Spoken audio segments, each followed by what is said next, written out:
It's official. We're the littlest on price, which have crowned us the cheapest supermarket this July, beating 7 other supermarkets, including their loyalty prices. For the littlest prices, you know you can always rely on us. Now that's big on quality and always little on price. Findings based on independent price comparison of 76 items by which every day in July 2025. And now, the weather. Temperatures are set to soar, with burning toes continuing throughout the week. An itchy front is approaching, so expect plenty of cracking across the bottom of the foot. Athlete's foot on your mind? Lamisil Once, the only athlete's foot treatment that relieves symptoms, kills fungus and helps stop it coming back with just one application. Get feet off your mind with Lamisil. Available in most boot stores, subject to availability. Lamisil is a medicine that contains terbinafine. Always read the leaflet before use. Adults over 18. Verify at lamisil.uk. You can't do much in under 5 minutes. Boil an egg? Sure. Cook a roast dinner? No chance. But comparing car insurance prices with mustard.co.uk? Easy. See what you could save in just a few minutes. Click mustard.co.uk. Authorised and regulated by the Financial Conduct Authority. See website for details. What's on TV? The answer is a lot. There's never been more choice over what to put on the box with an abundance of great new shows, but you can miss them all if you don't know where to look. And that's where the Pilot TV podcast comes in, your essential guide to every show that matters. Each week we sift through the very best in prestige TV to help you decide what's worth spending your time on and what isn't. So join me, James Dyer, as well as venerable TV critics Boyd Hilton and Kay Ribeiro, and let us help take the stress out of your downtime. The Pilot TV podcast, because you can't watch everything. It's game day, and this is the home of Scottish football. It's Clyde One Super Scoreboard.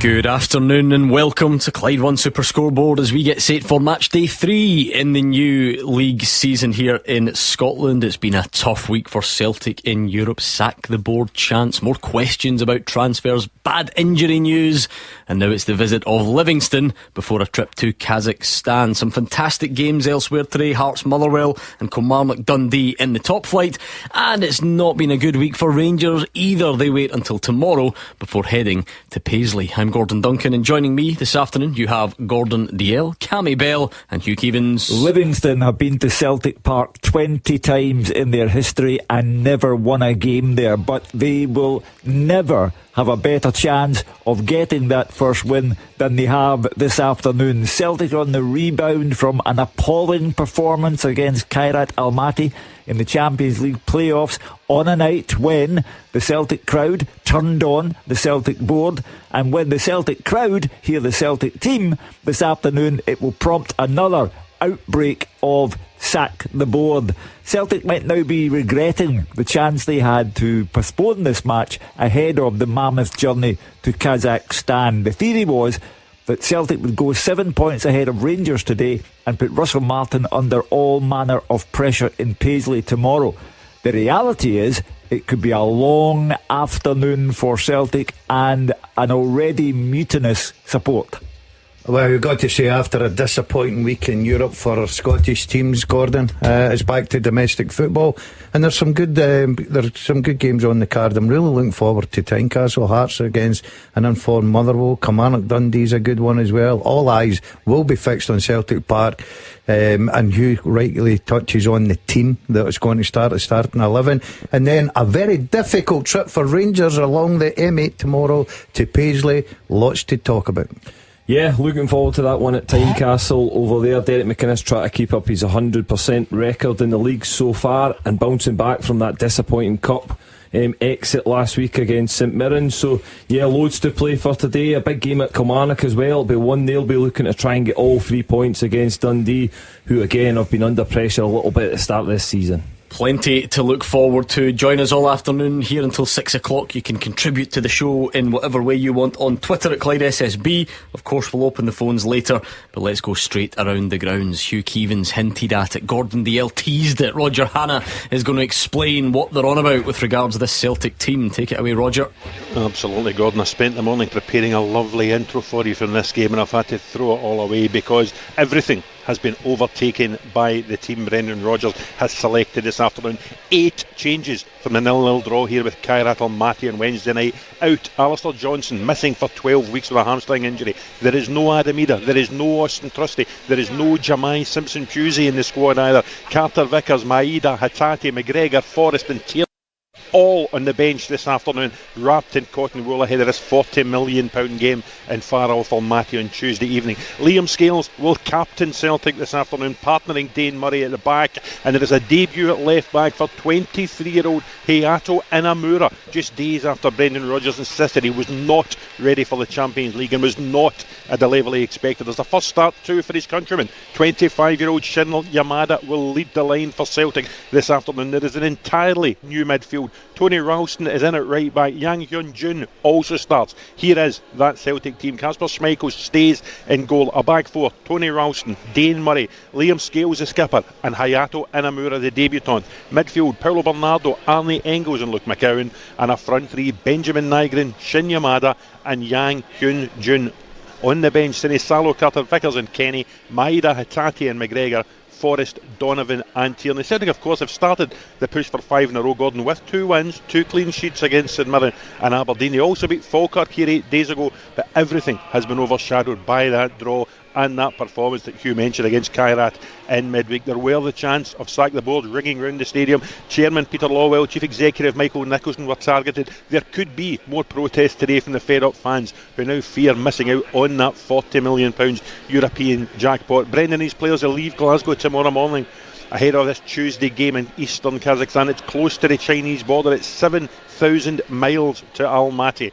And the makeup of the Celtic squad will be interesting. We'll ask later about the extent of the injuries to Trusty, Ida, and we assume Simpson-Pusey as well, and whether they're doubtful for the trip to Kazakhstan. Celtic, as Hugh touched on, declined the offer from the SPFL to postpone this fixture. They do have the opportunity to move 7 points clear of Rangers this afternoon ahead of that game in Paisley that you touched upon. But suddenly the next 4 days assume huge significance for Celtic, who also have that small matter of an Old Firm trip to Ibrox a week tomorrow. As for the visitors, Livy, 4 points from 6, decent return to the top flight, a draw with Killie, a win against Falkirk. They did lose in the last 16 in the Cup to Hibs last week. They've never won here, as you said. 3 0-0 draws in their last 10 trips is the best they've managed. Their last point here, October 2021, when Max Stryek saved a stoppage time penalty from Georgios Giacomakis. Their last win in the Hoops, against the Hoops, that was a month earlier when Andrew Shinnie scored the only goal at Livy. They make 2 changes. Out go Robbie Muirhead and Lewis Smith to the bench. In come fit again Danny Wilson and Jeremy Bokila. It looks like a change of shape for Davy Martindale too, to a 5-3-2. Jerome Prior in goal. Sammy Lawal, the skipper Ryan McGowan, Danny Wilson, Shane Blaney and Danny Finlayson across the back. Mo Salah, Macaulay Tate and Scott Pittman in midfield. Andy Winter and 36-year-old Jeremy Bokila up top. On the bench, Hamilton, McLennan and Rudden, Shinnie, Smith and Muirhead, Yengi, May and Cabongolo. The ref is Kevin Clancy. The VAR is Stephen McLean. The team is more than interesting. Yeah, we get these examples quite often, Roger, when there are changes made, and if you look at that through David Martindale's lens, he'll probably say something along the lines of, what's all the fuss? Every one of those Celtic players, I would love to have them at my club, so let's not get carried away here. But every Celtic fan heading along feels that that's nowhere near as strong as they would like to line up for a league match. Absolutely, and it does bring into question, as you said at the top of the show, if Celtic want to wrap their players in cotton wool, and there's nothing wrong with that, this is a huge game in Kazakhstan on Tuesday. Why not take up the invitation of the SPL to postpone the game? Then you can face Livingston at home later in the season, a Tuesday night or a Wednesday night, and all the big guns can play. I think Celtic are taking an unnecessary risk today. Listen, it's a strong team, there's good players in there. Benjamin Nygren has shown flashes of what he can do since he came in. The midfield, Bernardo, Engels, McCowan, there's quality there. Kasper Schmeichel stays in goal. But I just think if Celtic had played the game on a Wednesday night later in the season, they would have been at full strength and had a greater opportunity to take the points and score some goals. I suppose the reason at the time, Hugh, is it was felt that it can build momentum. That only works if you're doing well, and that was before anyone knew about the injury to Alistair Johnson. It has now landed in a scenario where Celtic fans possibly wish the game wasn't on, but it's too late, I guess. 5 members of the bench will be coming on throughout the course of this game because the team that starts the match can't possibly win it. It is. It could though. Well, My opinion. You're all perfectly free to laugh away. Oh, that's No, a but giggle. when you say can't possibly win it, you would come on. Let's be serious. What do you mean can't possibly win it? Well, I give you, As in, so impossible. I give you Yang. No, and listen. Chin. I get all that. I don't think they've been brilliant either, but impossible. I don't think They'll win it. they'll Okay. win it. Now, I'll go through the inexplicable. Inamura, written off by Brendan Rodgers during the week, not in the Champions League squad, and Brendan Rodgers insinuating that he really wasn't up to it right now. He's playing. Yang will never, in my lifetime or yours, be a consistent Celtic player. He is not good enough to play for the club. He's been tried umpteen times and is always found wanting. Shin is 25 years old with hardly any professional experience behind him and looks lost in a Celtic jersey. Nygren will have to do more than he did midweek when he looked totally anonymous when things were not going well in that Champions League playoff. A lot will fall on the shoulders, I think, of Luke McCowan, who will at least give Celtic a bit of drive, take a chance at goal. Engels will have to start to look like something approaching the player that Celtic paid £11 million for. And Paulo Bernardo, so far, hasn't been considered good enough by Brendan Rodgers to get onto the park. It is a bizarre team. You're big on this though, Gordon Dale. I've worked with you long enough. You usually go down the lines of pretty much every one of those players gets a game for Livingston, and 100%. therefore too much is made of it. I know you too well. Yeah, and I'm going down the same line. I look at that starting 11. I agree with Hugh in some aspects, right? But Yang, for instance, I disagree in the fact that he can certainly go and play against Livingston at home, right? I don't think he's had the great Celtic career. I'm not saying I'm a biggest fan, but he certainly can go and perform today. You look at the Midley Park. The Midley Park's got real talent in there. Everybody's crying out for Luke McCowan to get a starting shot, even when it's the big games. Engels he brought in for 11 million, and for me, Bernardo, when he plays, is a very talented player. So Midley Park's very good. They're at home.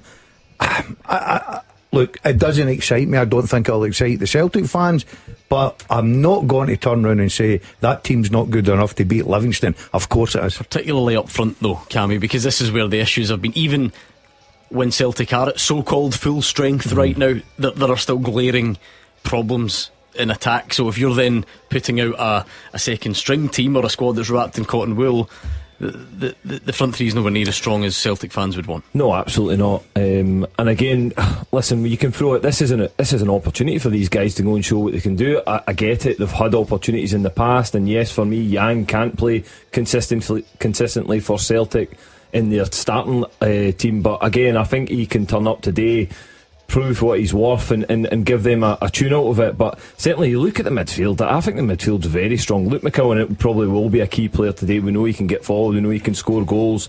Arnie Engels, you're looking for him to turn up, and again the back line, you've got Scales and Ralston, Schmeichel in there as well to guide them through this game. I certainly think that team can win the game. Absolutely do think they can win the game. Is it going to excite Celtic fans? Absolutely not, but I can understand why Brendan Rodgers has done it as well, because they've got such a big game coming up midweek. Plenty to get through then this afternoon as we build up to that game. Don't forget, send us a tweet then, let us know what you think of that team today. Is that enough, or is that a glaring admission from Brendan Rodgers that the strength is nowhere near what it should be? You tell us on Twitter over there at Clyde SSB. Some fantastic fixtures elsewhere though to go around. Let's go Hearts Motherwell. Really like the look of that. Fraser Wishart is there. Yeah, I like the look of it as well. You're talking earlier, Gordon and Cammy, quite excited about today's 98 minutes. Of course, back to league action after different results for these two in the League Cup last weekend. Motherwell were successful. Reward is to go up to Pittodrie in the quarter-finals quite soon, but there was a first setback of the season for Hearts after a great start to the season. They lost to St Mirren in penalties, so they'll have to show a bit of mettle and come back from that. That great start to the season, of course, sees Hearts sit top of the table. Excellent wins against Aberdeen and Dundee United, teams that will be around them in the league, and they've scored plenty of goals so far this season. It's 22 now in 7 competitive games, so 3 per game should win you most games of football, which is what the Hearts fans here, as we know, expect, especially at home over the summer. The board is back to Derek McInnes, plenty of signings from all over the globe, and plenty of hope and anticipation around at Tynecastle here, and so many options. A look at their squad in the back of the programme, 32 players in their first team squads. Derek McInnes, especially up front, can chop and change to suit his opponents. But I think it's important for them to keep this run going. And this will be a bit of a tricky one. Motherwell, a bit of an unknown so far this season. They've also started the season really well. 2 draws in the league and a win in the League Cup last week. But in contrast to Hearts, they're not scoring or creating enough chances. Only 2 goals in those 3 games. But I think the new manager, Jens Bertil Askew, he's changed the playing style.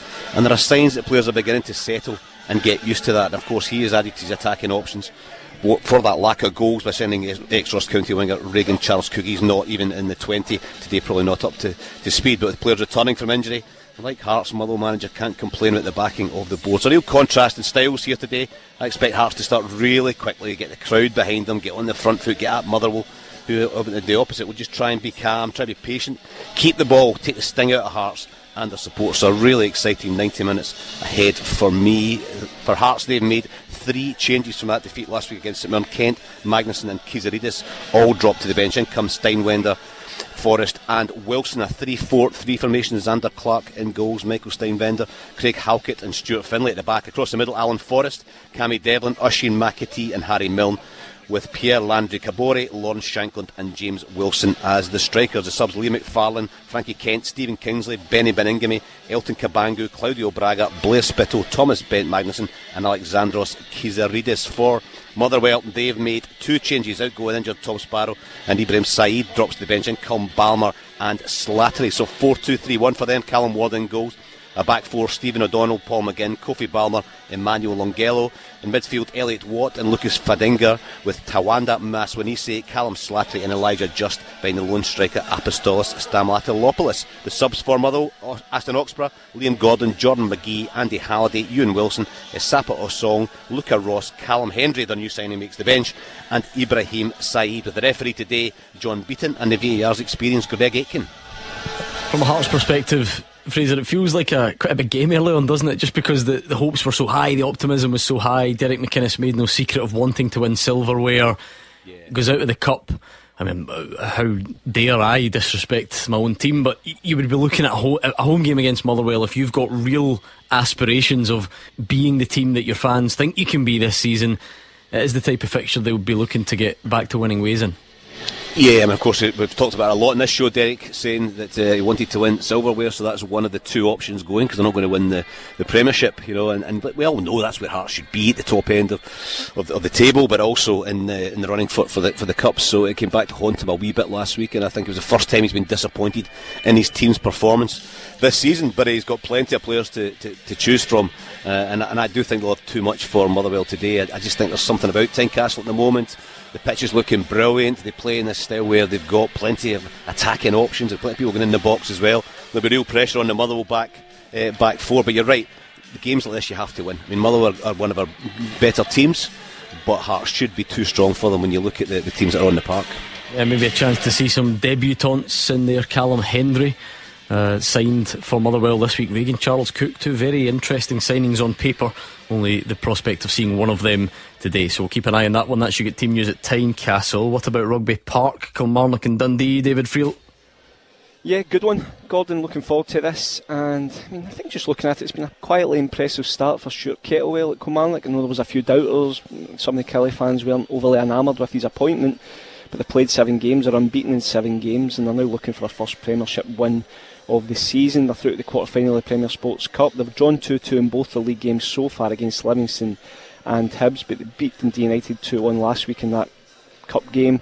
I think we'll take a lot of confidence from that, and I mean this with all the respect to Dundee, but I think this is a kind of game Kilmarnock will feel they should be winning if they're going to go and bother the top 6. It's always entertaining between these two. I think there were 17 goals scored in the 4 matches between them last season. We'd love more of the same today. As for Dundee, who knows what we're going to get? So much has changed at Dundee this summer. Stephen Pressley coming in for Tony Docherty, almost an entire team of players left as well. It was a rocky start. I think we all felt that there were almost certainties for relegation, but I think, to be fair to Stephen Pressley, he has settled things up. 1-1 draw against Rangers at Ibrox a fortnight ago was clearly huge for his side's confidence and belief, and he obviously wants them to build on that as well. He's starting to get some players back. Simon Murray, he was out for 4 weeks, but he's back fit again. He starts today. Jan Danda, I think it's a really good signing. He's arrived on loan from Hearts just to add some creativity to the middle of the park. He also signed Cam Congreve, a midfielder from Swansea, yesterday. So I think it's fair to say Stephen's going to put his stamp on things as we go. I watched him, he was deep in conversation with Stuart Kettlewell, but they're both after the same thing today. I don't think he'll be as friendly during the game, both after this first league win of the season. Stephen Presley's only ever managed at Rugby Park once. I was quite surprised, but that was way back in May 2010 with Falkirk. It was a 0-0 draw. Falkirk were actually relegated that day, so I think it's fair to say he'll be hoping for a better experience on his return. Just run through the teams. One change for Kelly, Gennaro Daniels. He was just having a kind of old-fashioned fitness test when I arrived. I think he's got a shoulder issue. He is fit enough for the bench, but he doesn't start. Greg Kilty comes in, so Kilmarnock are going to line up Max Stryach in goals. Back three of Ethan Schilt-Brown, Lewis Mayo and Robbie Dees. Across the middle will be Jamie Brandon, David Watson, Liam Polworth, Brad Lyons and Ben Brannan. Greg Kilty and Marcus Stackers in attack. Subs for Kelly are Beach, Thompson, McKenzie, Stanger, McGuinness, Lowry, Anderson, Watkins and Daniels. As for the two changes, Paul Digby, he's out injured. He's replaced by Danda, and Simon Murray comes in for Ashley Hay. So it's going to be a 3-5-2 as well. John McCracken in goals. Back three of Ryan Astley, Kirk Robertson and Luke Graham. Middle five of Dre Wright, Callum Jones, Jan Danda, Finn Robertson and Amari Samuels, with Joe Wesley and Simon Murray in attack. Subs for Dundee are Carson, Ingram, Cometio, Donnelly, Aqua, Hay, Garza, Ugani and Congreve. The referee is Ryan Lee and the VAR at Rugby Park is Andrew Dallas. It's another good one. Two new managers in the dugouts after a summer of change. Let's dip into the Championship. We looked at the fixture list. We saw Ross County were at home. We had to send Dave Galloway for his pre-match wimpy. What are you looking forward to when the football starts, Dave? Yes, had a delicious burger, but let's hope that the football is anything like as good, Gordon. And last time I saw Ross County versus Partick Thistle here was that amazingly dramatic Premiership playoff final second leg. What an occasion that was. Will we get anything even remotely like that level of excitement here this afternoon? Well, you never know. Ross County have made a poor start to life in the Championship following relegation, drawing at Airdrie after being 2 up, then losing at home to St Johnstone, and that came after they failed to make it out of their League Cup group.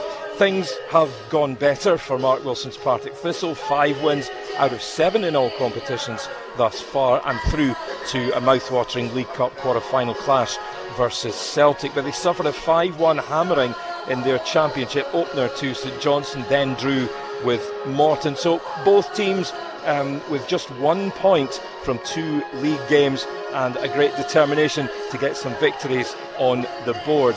Looking at the teams then, and Ross County make a couple of changes. In come Docherty and Scott out of the starting 11, drop Henderson and Mackay Stevens. So it's Laidlaw in goals. Across the back, Wright, Gallagher, Iacovitti and O'Sullivan. Lindsay and Randall the sitters, then Docherty, Cornelius and Scott, with Hale the main striker. The subs: Foster, Crompton, Henderson, Phillips, Clark, Smith, Mackay Stephen, Lyle and White.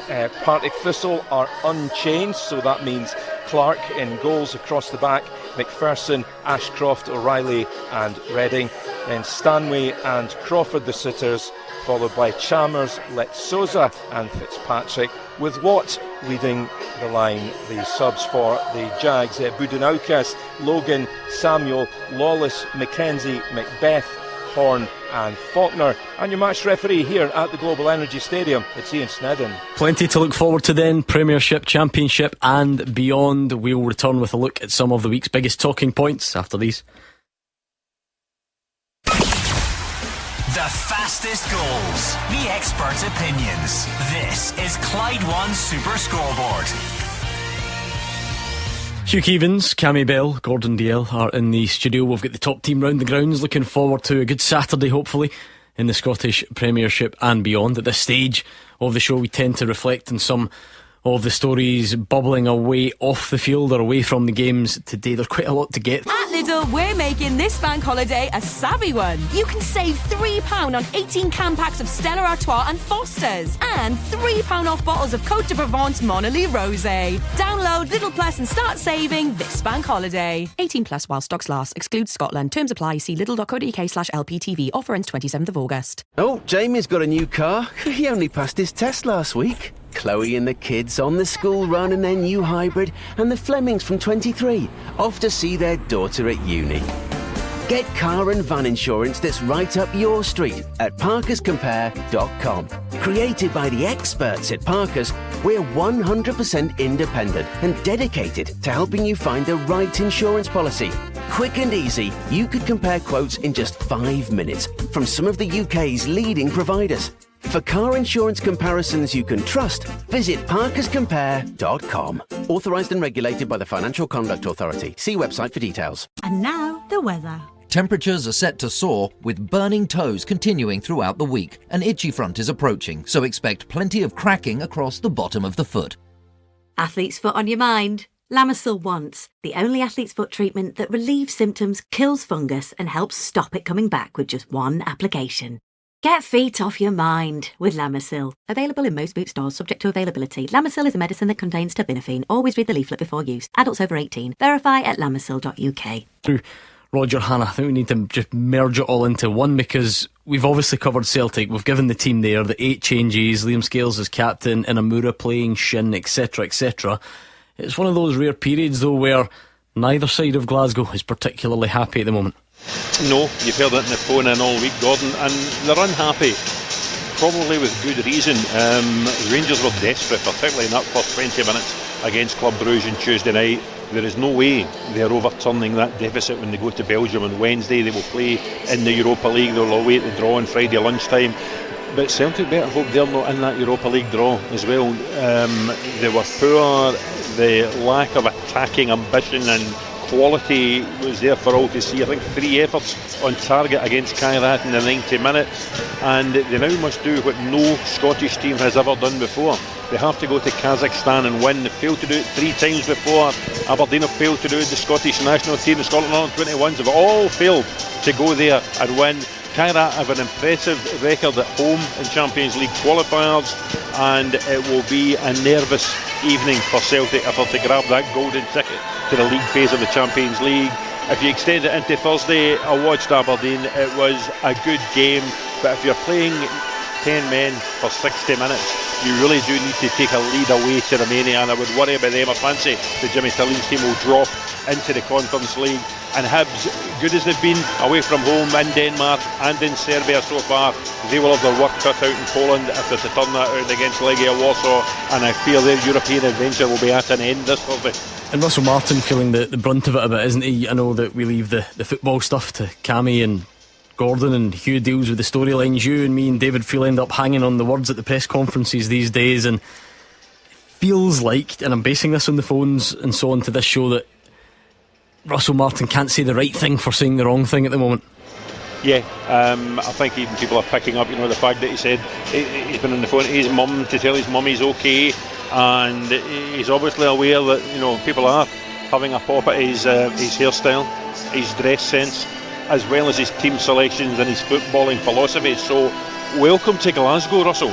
This is the way it's always been, this is the way it always will be, and the way to stop it is to have games of football starting at Paisley tomorrow, because you'll find if you win games of football, nobody's talking about your hair, or nobody's talking about the fact you wear a t-shirt for the 90 minutes. They're talking about winning games, and they need to do that. And listen, we've said it's a big week for Celtic, it's a huge week for Rangers as well. They won't get through against Bruges, but if they can win against St Mirren tomorrow and stay 4 points behind Celtic, and if they can beat Celtic next Sunday, suddenly they're only a point behind before the international break, and Russell Martin will find life's a whole lot easier. An interesting story appearing in your newspaper and other places now, David Friel, this morning or this afternoon, about Bojan Miovski potentially on his way to Ibrox. Yeah, there's live interest, Gordon. It's 100%. Rangers, I think, are very keen to bring him in on loan. He's out the picture at Girona. I think Girona are also letting him sort of kind of take the weekend to assess his options, but by all accounts Rangers are very attractive options for him. I think I'm right in saying Southampton were pretty keen on him when he was at Aberdeen, and I believe Russell Martin was the manager of Southampton at that stage, so it kind of makes a bit of sense. I think Rangers have needed striking reinforcements. Obviously it'll lead to probably questions over Hamza Gamani and Cyril Dessers, what happens with them, but I think if Rangers can get Bojan Miovski in, whether loan or permanent, I think it would be sensible business. Very good player. It would be an interesting one, Fraser, because he was very good here, there's no doubt about it. I don't think even in this most divided part of the world you would find people who didn't think he was decent here. But then, as David says, it's part of a bigger picture. Is that Cyril Dessers' replacement? Is that as well as him? Is it instead of Iggyman? It'd be interesting to see, firstly, if it happens, and secondly, how it all shapes up. Yeah, he was terrific here, and usually when players come from different countries, you don't know who they are and you don't know how they're going to settle, but he's shown he can do it in Scottish football. I thought he was terrific for Aberdeen. And really, the kind of type of striker I'm sure Celtic were looking at him at one point as well, where he's got great pace to go in behind as well, but he's got a real eye for goals. He's a number 9, plays right through the middle. But Dessers, will he move on? If they get a good enough offer, he may well move on. He's 30, 31, so if they're getting £3 or £4 million, and of course you've got to look at that. Is he injured? Are they going to get Iggy get money for him as well? So all these uncertainties, but even if they were all to stay, I still think it'd be a great signing for Rangers to bring in Miovski, because he's proven to do it at Scottish level. They're relying a lot on loans, though, Rangers, and that's perhaps given the signs of where they were at the end of last season. They can't afford to change the team completely by signing all players on long-term contracts, so they're going to contacts that Russell Martin will have and tried and trusted people like Mike Miovski, but sometimes the younger players on loan certainly have struggled to settle in. You saw that the other night in the game against Bruges, when early on they looked very, very nervous as well. But Miovski's different. I think he'd be a terrific signing for Rangers, and really give the fans a boost as well. They're looking for something to hang on to just now, because it's been such a stuttering start to the season. Come on, Mr. Striker Expert. He looked up. He knows who I'm addressing here. Only one striker in this building. Are you happy with that? Brilliant. I think he'd be great.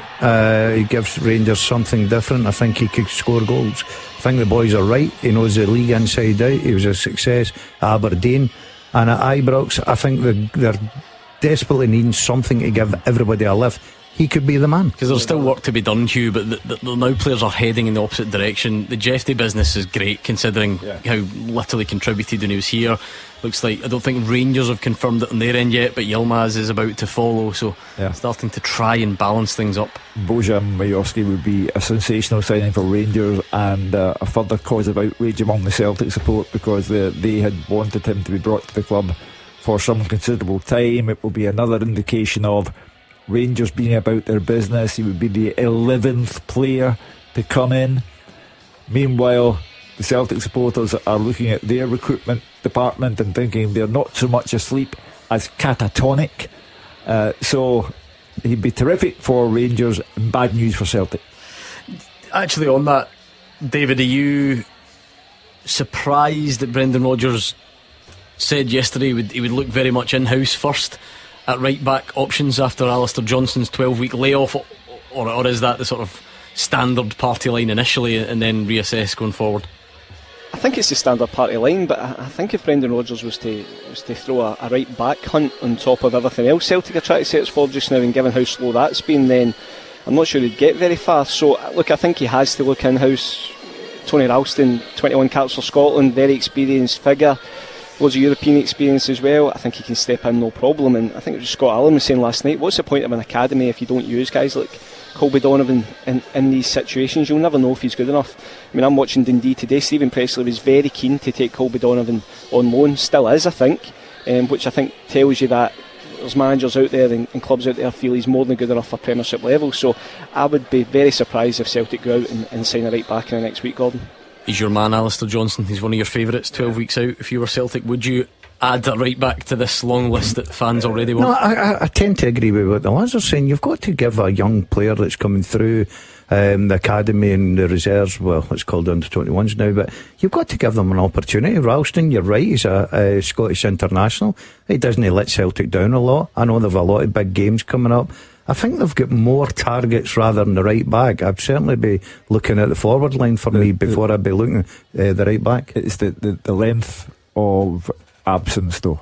I mean, a lot of damage can be sustained in 12 weeks, and Anthony Ralston, honest pro, but not the answer at right back. And if Colby Donovan is one for the future, let the future begin now then. But domestically, Hugh, look, you've got to give young players an opportunity somewhere along the line. I agree, I don't think going forward in the big games Ralston's got to be your main man, but I don't think he let Celtic down. He's a Scottish international, he's getting experience, he's played a lot of games with Celtic, but I think that, and domestically, if you're Celtic with the squad and the players that you've got round about you, the Celtic will be hoping that midweek does go to plan and they get into the Champions League. Would you take those two right backs into your Champions League games up until that's Christmas? a big question mark. That is a massive question mark. But I think Celtic right at this moment in time, I think they've got other priorities. They need to fill the gaps first and foremost, and that's in the wide areas and up front.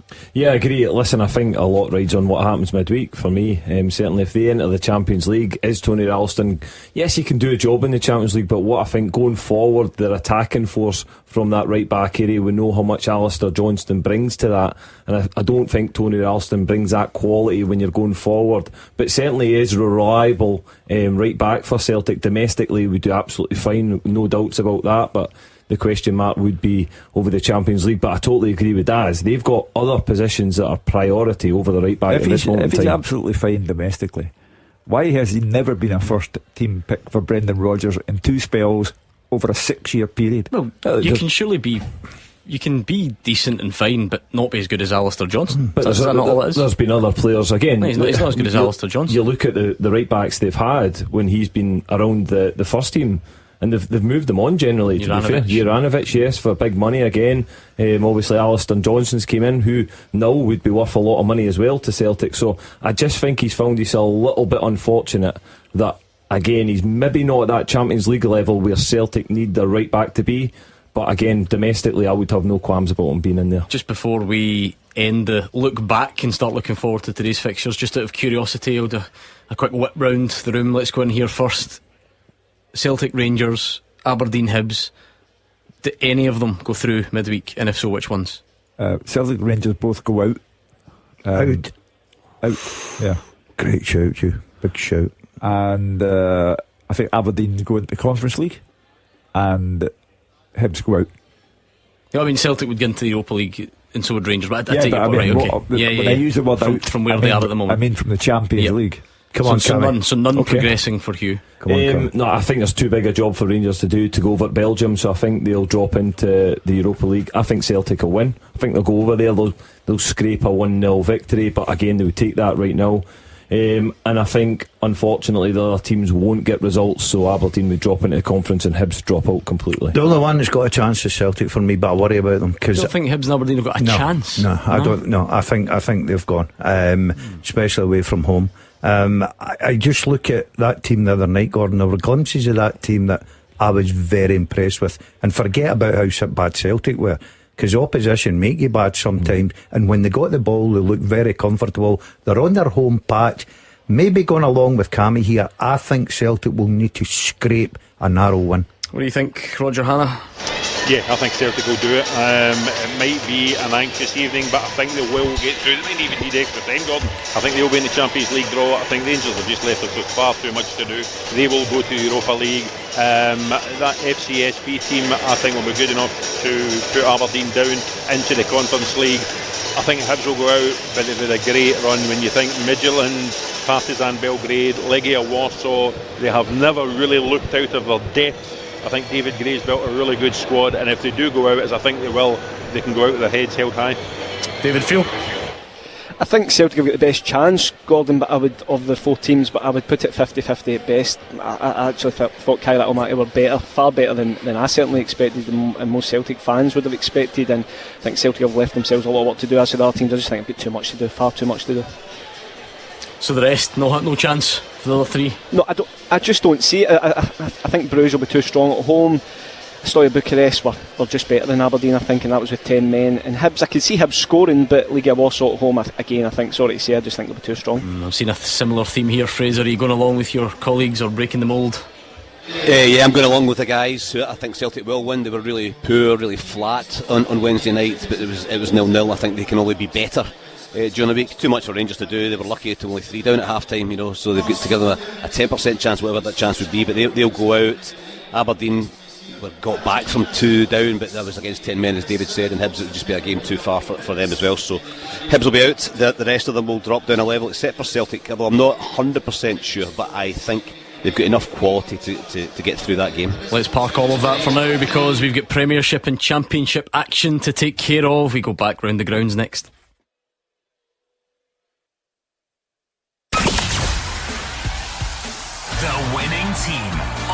season long. This is Clyde One Super Scoreboard.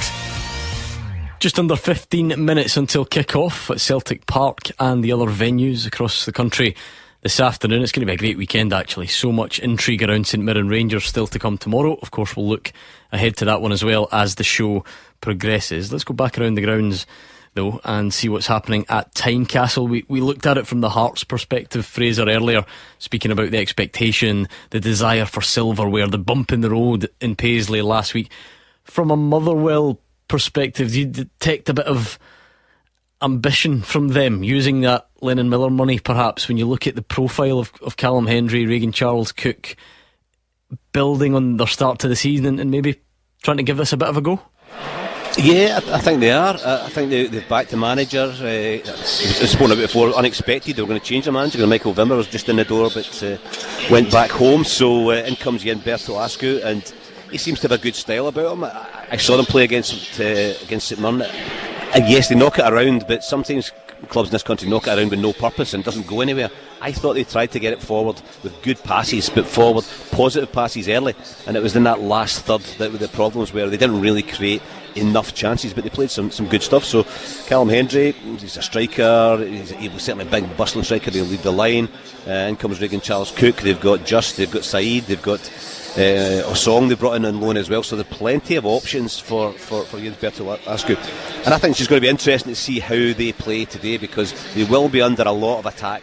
And we spoke about Stephen O'Donnell, Paul McGinn, being in the centre backs in recent games, and maybe that's why they've brought in Kofi Balmer, because we know that Tom Sparrow playing right back and he's out injured, but they could have changed the team around in a different way. Liam Gordon's back, John McGee's back for the first time as well, but they get a wee bit of height at the back because they know they're going to be under pressure. But I think it's going to be a fascinating game. Hearts will go at Motherwell from the off. Motherwell will just try and be patient, try and keep the ball, try and knock it around, and try and turn the Tynecastle crowd against them. So I think it's going to be a really fascinating 90 minutes here. Yeah, because it's been a tough start for Motherwell in terms of the fixture list. Rangers, St Mirren away, then Hearts away. You know, they've had a lot of plaudits, as you say, for the way they've played, and deservedly so, excellent at this new style and knocking the ball around. But it kind of shows you how unforgiving this league can be. You know, it wouldn't be a disgrace to not win at Tynecastle or to lose at Tynecastle, and then all of a sudden people start wondering where the first win comes from. So it feels like everyone's still finding their feet as good as Motherwell have been. Yeah, it's a different world now for managers though, and Russell Martin, we talk about him, and he's finding that out as well, that you've got to find your feet quickly, or the supporters start to question, what are you doing? You know, and remember Stuart Kettlewell, one of the reasons he left Motherwell was there was huge criticism of this style of play. He's a 3-5-2 man. He gets the ball back to front and he plays forward, and Motherwell fans want to have that. So now they've got somebody playing a nice football 4-2-3-1. I think they've got to give it time, because that's what they asked for. They asked for a different style of play to be entertained more. But in the end, the proof is, can you score goals? And Rangers' result at home is great point. St Mirren away is not a disgrace. If they can get something here today, then it's going to point to a decent start to the season when they're in the cup quarter-finals as well. So a bit of patience from supporters across the board would go down really nicely.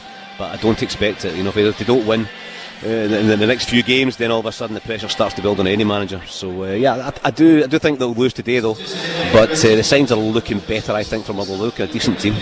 I actually heard a wee whisper they might even go to a back three today, but we'll wait and see if that transpires or not at Fraser Wishart's game between Hearts and Motherwell. What about Kilmarnock and Dundee then, David Friel? What conclusions would you draw about both in the opening two games? As Fraser's pointed out, that's kind of what we do now. We're quite knee-jerk here. 2 games is enough for some people. What have you learned about these two?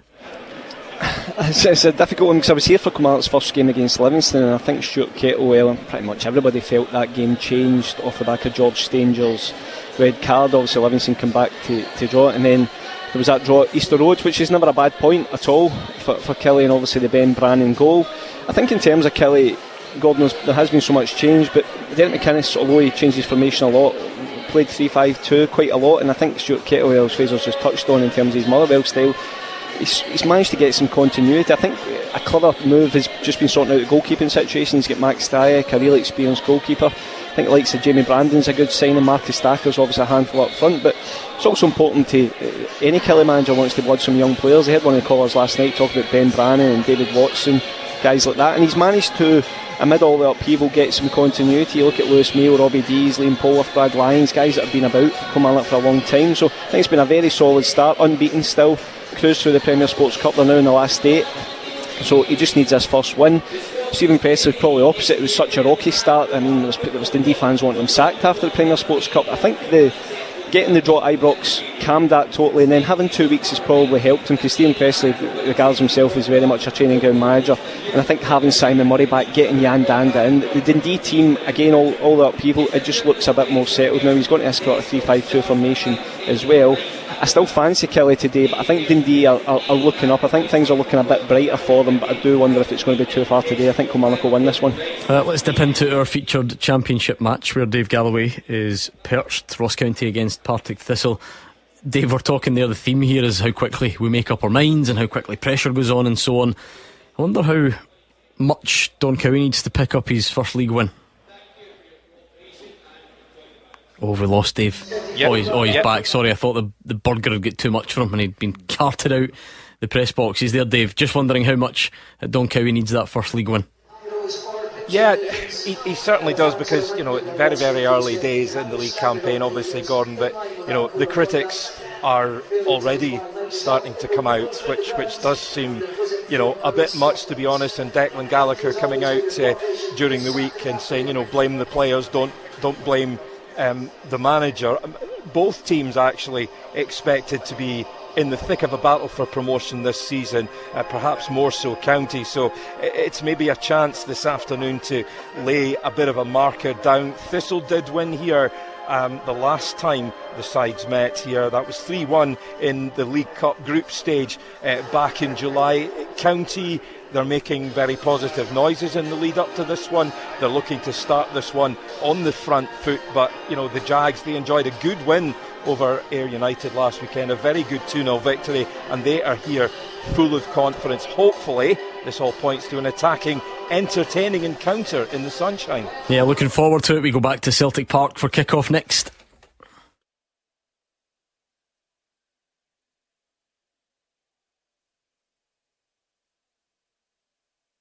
Scottish football's league leader. This is Clyde One Super Scoreboard. We are just minutes away from kick-off. Some really fascinating fixtures, none more so than Celtic Park, for a whole number of reasons. Roger Hannah will explain what those reasons are and take us to kick-off.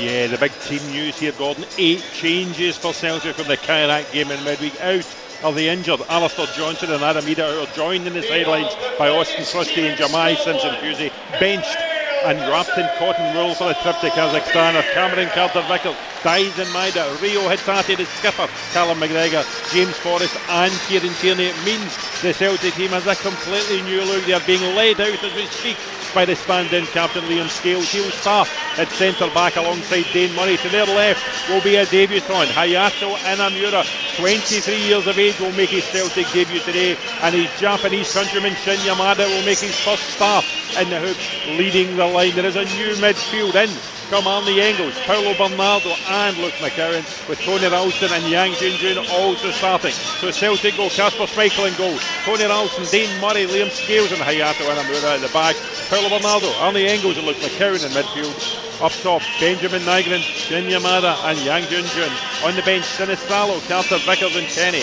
Maida, Hitati and McGregor, Forrest, Donovan and Tierney. Livingston go 5 at the back. We think a couple of changes on the side. They lost to Hibs in the cup last Sunday. Jerome Prior in goal. At the back, Samuel Awal, Ryan McGowan the skipper, Danny Wilson, Shane Blaney and Danny Finlayson. Midfield, Mosilla, Macaulay Tate and Scott Pittman. And up top, Andy Winter with Jeremy Bukila. On the bench, Hamilton, McLennan, Rudden, Shinney, Smith, Muirhead, Yengi, May, Cabongola. I look across to the north curve at Celtic Park. The Green Brigade are lifting. It looks to me like individual banners. I cannot at the minute make out what any of them say. It looks to be some sort of demonstration again by the Green Brigade on the far side. Fans clearly unhappy, if you remember, on Wednesday night at that stale draw with Kareth Almaty, which has put all the pressure on Celtic ahead of this 7,000 mile trip to Kazakhstan as they try and get the £40 million Champions League jackpot. Liam Scales is taking the players into the huddle before kick-off. They're getting ready. Livingston have never won here in 20 visits. The best have managed 3 0-0 draws in their last 10 visits, including, of course, that's one here in 2021 when Max Stryek saved a penalty from Georgios Fiukamakis deep into stoppage time.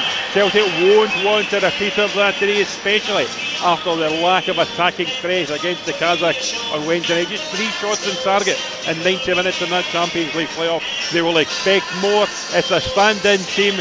They cannot take anything less than 3 points today. It's Celtic against Livingston. We are underway at Parkhead.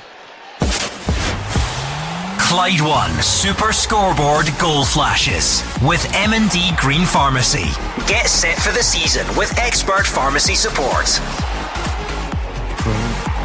Right, let's get stuck in then on a Saturday afternoon. Some fantastic games to look forward to. Remember, it's a reduced card this week because Hibs and Aberdeen did exercise their option to postpone the game in between their 2 playoff ties. Celtic, did they wish they'd done the same? We'll wait and find out between now and the end of the afternoon. But go on then, you've served your week's suspension. There may be more to follow as the season progresses. Who knows? Give us your... I'm looking forward to this. I think it's a moral obligation to have me back after Ross McCormack tipped Celtic to win 5-0. It's a moral obligation to have me back. Come on, you're going for it. You're going for a big one. Celtic Livingston draw. Hearts Motherwell home win. Kilmarnock Dundee draw. And Partick Thistle to win away against Ross County. Seeing I'm the best at this, Cammy, I'll give you a second go. Okay, mate. I'm going home win for Celtic today. Home win for Hearts. Kilmarnock to win home as well, and Ross County home win. All home wins. Yes. I'm going Celtic, Hearts Motherwell draw. I'm going Kilmarnock and Ross County. There we go. No one giving. Who was your draw? Hearts and Motherwell. I was just double checking just to make sure someone had given the Steelmen a chance. Right, we'll see. No goals obviously yet to tell you about. Very early days in these games. Really looking forward to them. Storylines everywhere you look, Hugh Keevins. Nice and early in the season, so we're still learning about certain things, and it feels like we're really getting into the nitty gritty because we've had the League Cup, the draw's been made, the teams are in Europe, the transfer window's coming to a close. This is a good time, busy. I can truthfully say to you, I can never remember a more controversy-strewn start to a Premiership season than this one. You've got Celtic. If Celtic were to do what the fans would describe as the unthinkable and lose to Livingston, Livingston would go above Celtic in the table. Sack the board would be the least of your problems at that stage. If Russell Martin should follow Celtic tomorrow after Celtic have won the game and doesn't win in Paisley, his job could be on the line against Celtic the following weekend. It is incredible.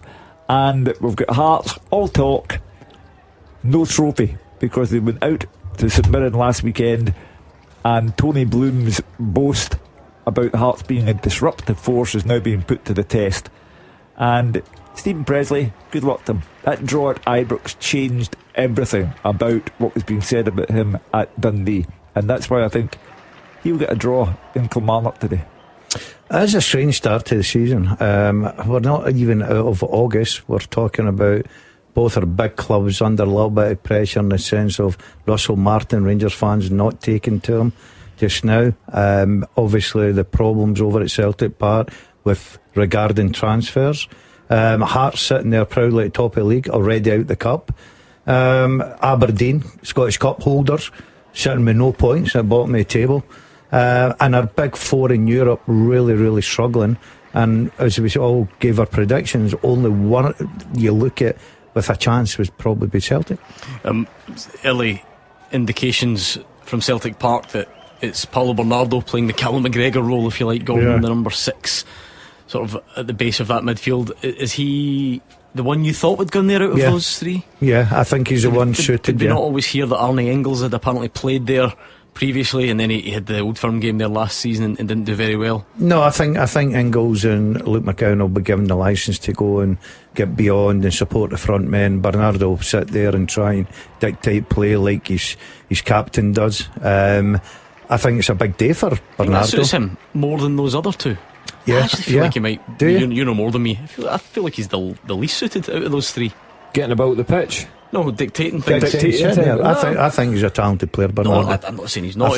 I think he can do that. Out of the three, I think. No, I thought that he'd end up in that position out of them three. I think Luke McCowan, you want him further up the pitch for me, so certainly getting him, we know he can score goals as well. And again, probably Brendan looking at his front three, yes, it's not his strongest front three, and is there goals there? There's huge question marks over that. So he's probably looking at Engels and McCowan to get up the pitch and try and create these opportunities that they can unlock this Livingston defence. They might rotate it, Gordon. You know, they might rotate that middle of the park. I think Ingles and Bernardo may rotate that position, but I'm not surprised. All of them can play in that sixth role if they needed to. Do you know what I mean? I think they can all adapt to it. Marvin Bartley must have set Livy up 5-4-1. Keep it tight, lads. Give nothing away, and let's take it from there. Because they've sort of dabbled in being a bit more open and expansive than they were in their previous stint in the Premiership, haven't they? You saw them at Kilmarnock on the opening day. If anything, they got caught playing out a little bit. A drop down a level to the Championship allowed them to do that and maybe be a bit more, like we said, open. Going to Celtic Park's just a different It's task, different. For me, you need to change your game plan, the way that you play, if you are more expansive, which I think Livingston are this season. Certainly when they played against Falkirk and they got that good result against them in the league, they are an expansive team. They've got goals in their team as well, but certainly see when you go to Celtic Park and Ibrox, you generally find that you want to frustrate these teams. It's always that old saying, the first 30 minutes are really important. I think you make a great point. See the situation with Celtic just now, with the supporters and they're torn between the board and the manager and everything. See, if you're Livingston, you're really going there to try and do a real job in the first 20 minutes. And you really, because Celtic fans will be looking at that team, and we've ripped it apart, the strength in squad, and it's not good enough, and I think everybody agrees with that. But Celtic fans will be sitting there saying, see if there's no goal in the first 20 minutes, 25 minutes against Livingston. We've been in this movie before with Celtic and Rangers. The longer the game goes on, the angrier the crowd become. They've already given full rein to their feelings midweek, and they'll start up again, and Roger at half time will tell us what those banners actually did say. So if they have set up that way, there were 3 goalless draws at Celtic Park in their last 10 visits there. They're going for a 4th. Yeah, you just wonder if Brendan Rodgers is fully clothed or he's standing there just in his boxer shorts. That would be a sign.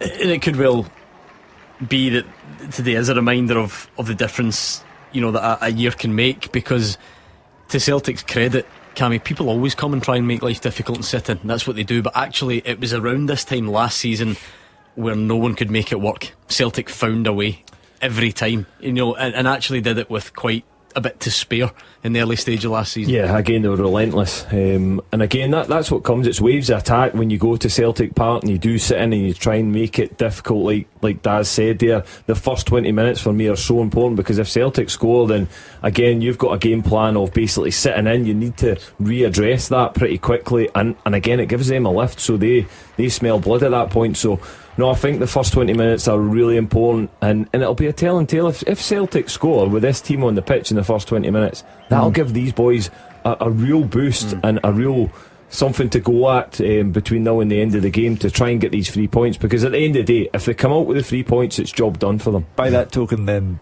Cammy, if they haven't scored in the first 20 minutes, does it have the opposite effect? No, I think it does, because I think we've just touched on it. The crowd, you will hear them. We all know it happens at Ibrox and Celtic Park. Do you not think it depends on what that 20 minutes looks like? Probably, yeah. If you're battering down the door and you don't score after 20 minutes, then that can happen. But again, Celtic have been battering down the door a few times this season and not been able to break through and score. Do you think it's been at that stage? It's not been absolutely battering down the door, but I think they've had opportunities that their fans would expect them to take, and they've not taken them. Not a huge opportunity, but it threatened to be one. Yang, a bit of a 1-2 with Engels, but Prior comes out and smothers the ball, as is often the case when teams go there. Livy might have to rely on their goalkeeper to have big moments. He's come out and smothered that one. Partick Thistle have already survived. Ross County hitting the bar from a corner. Logan Chalmers though up the other end, a shot deflected away. Nice open game so far at Tynecastle. You can sort of see the threats of both teams, albeit nothing's really come to fruition yet there. Motherwell in that nice new, you must like that, the nice sky blue strip they've brought out. Beautiful. Because with your City leanings, it's the Man City colour, your hometown team. By the way, I've lost up your street. I've lost one of my strips. Remember, I was in the pavilion, Hugh, and I don't know where the strips went. Somebody's stolen the Dazzler strip, and please return it. Gordon, I'm not trying to tell you how to do your job, and I'm not overstepping my mark. The first half teaser. Yes, what is going on just here? Letting the game settle in, just seeing if we get any. Come on. Get any early goals. Are you ready? The first half teaser. With the scottishsun.co.uk/football for the best football news and opinion online.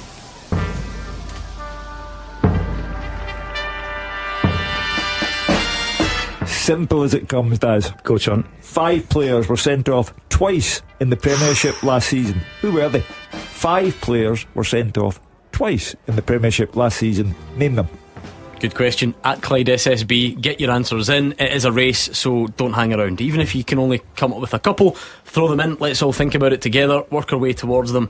But to win the first half teaser, if that's the right phrase, you do need all of the correct answers on one tweet, and you need to beat everyone else to it. So get thinking. At Clyde SSB. I actually think that's quite tough, because if it's not a player that's in your team, it'd be quite hard to. It's not floating my boat, that one. The only thing I would say, just to give a gentle helping hand, is have a good think about which team had real disciplinary issues at the start of last season. Okay?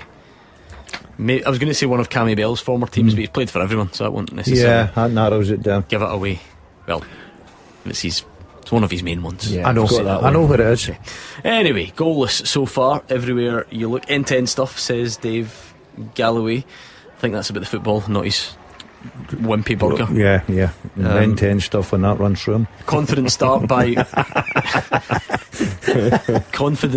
by Motherwell, kind of doing what they do, but ultimately Hearts are trying to smother that and trying to take advantage. The guys have all got Hearts as favourites in that one, so we'll see how that plays out. It's a new look Hearts, of course. They've got a number of new signings in, and actually, Gordon, they've been it's been a set piece threat mostly this season. That's been the real weapon, hasn't it?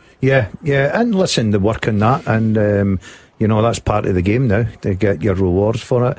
That's why I think that Motherwell sort of did look at reorganising the back a little bit of height there to try and combat that, because they know the Hearts will be a real threat, especially with the quality that's coming in. Look, I think Fraser's right, it'll be a difficult game. Tynecastle always is. But I just think Motherwell's got off to a decent start. They're playing with confidence. They'll make it very hard for Hearts.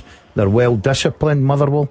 I think Motherwell can get a point there. Kelly with most of the ball in that game down there at Rugby Park against Dundee. John McCracken's down with an injury, so the Dundee goalkeeper, that's not ideal. Ben Brannan, who's been, I was going to say one of the standouts, possibly the standout for Kelly in the early stages, scored that wonderful goal at Easter Road, had that lovely assist last week as well.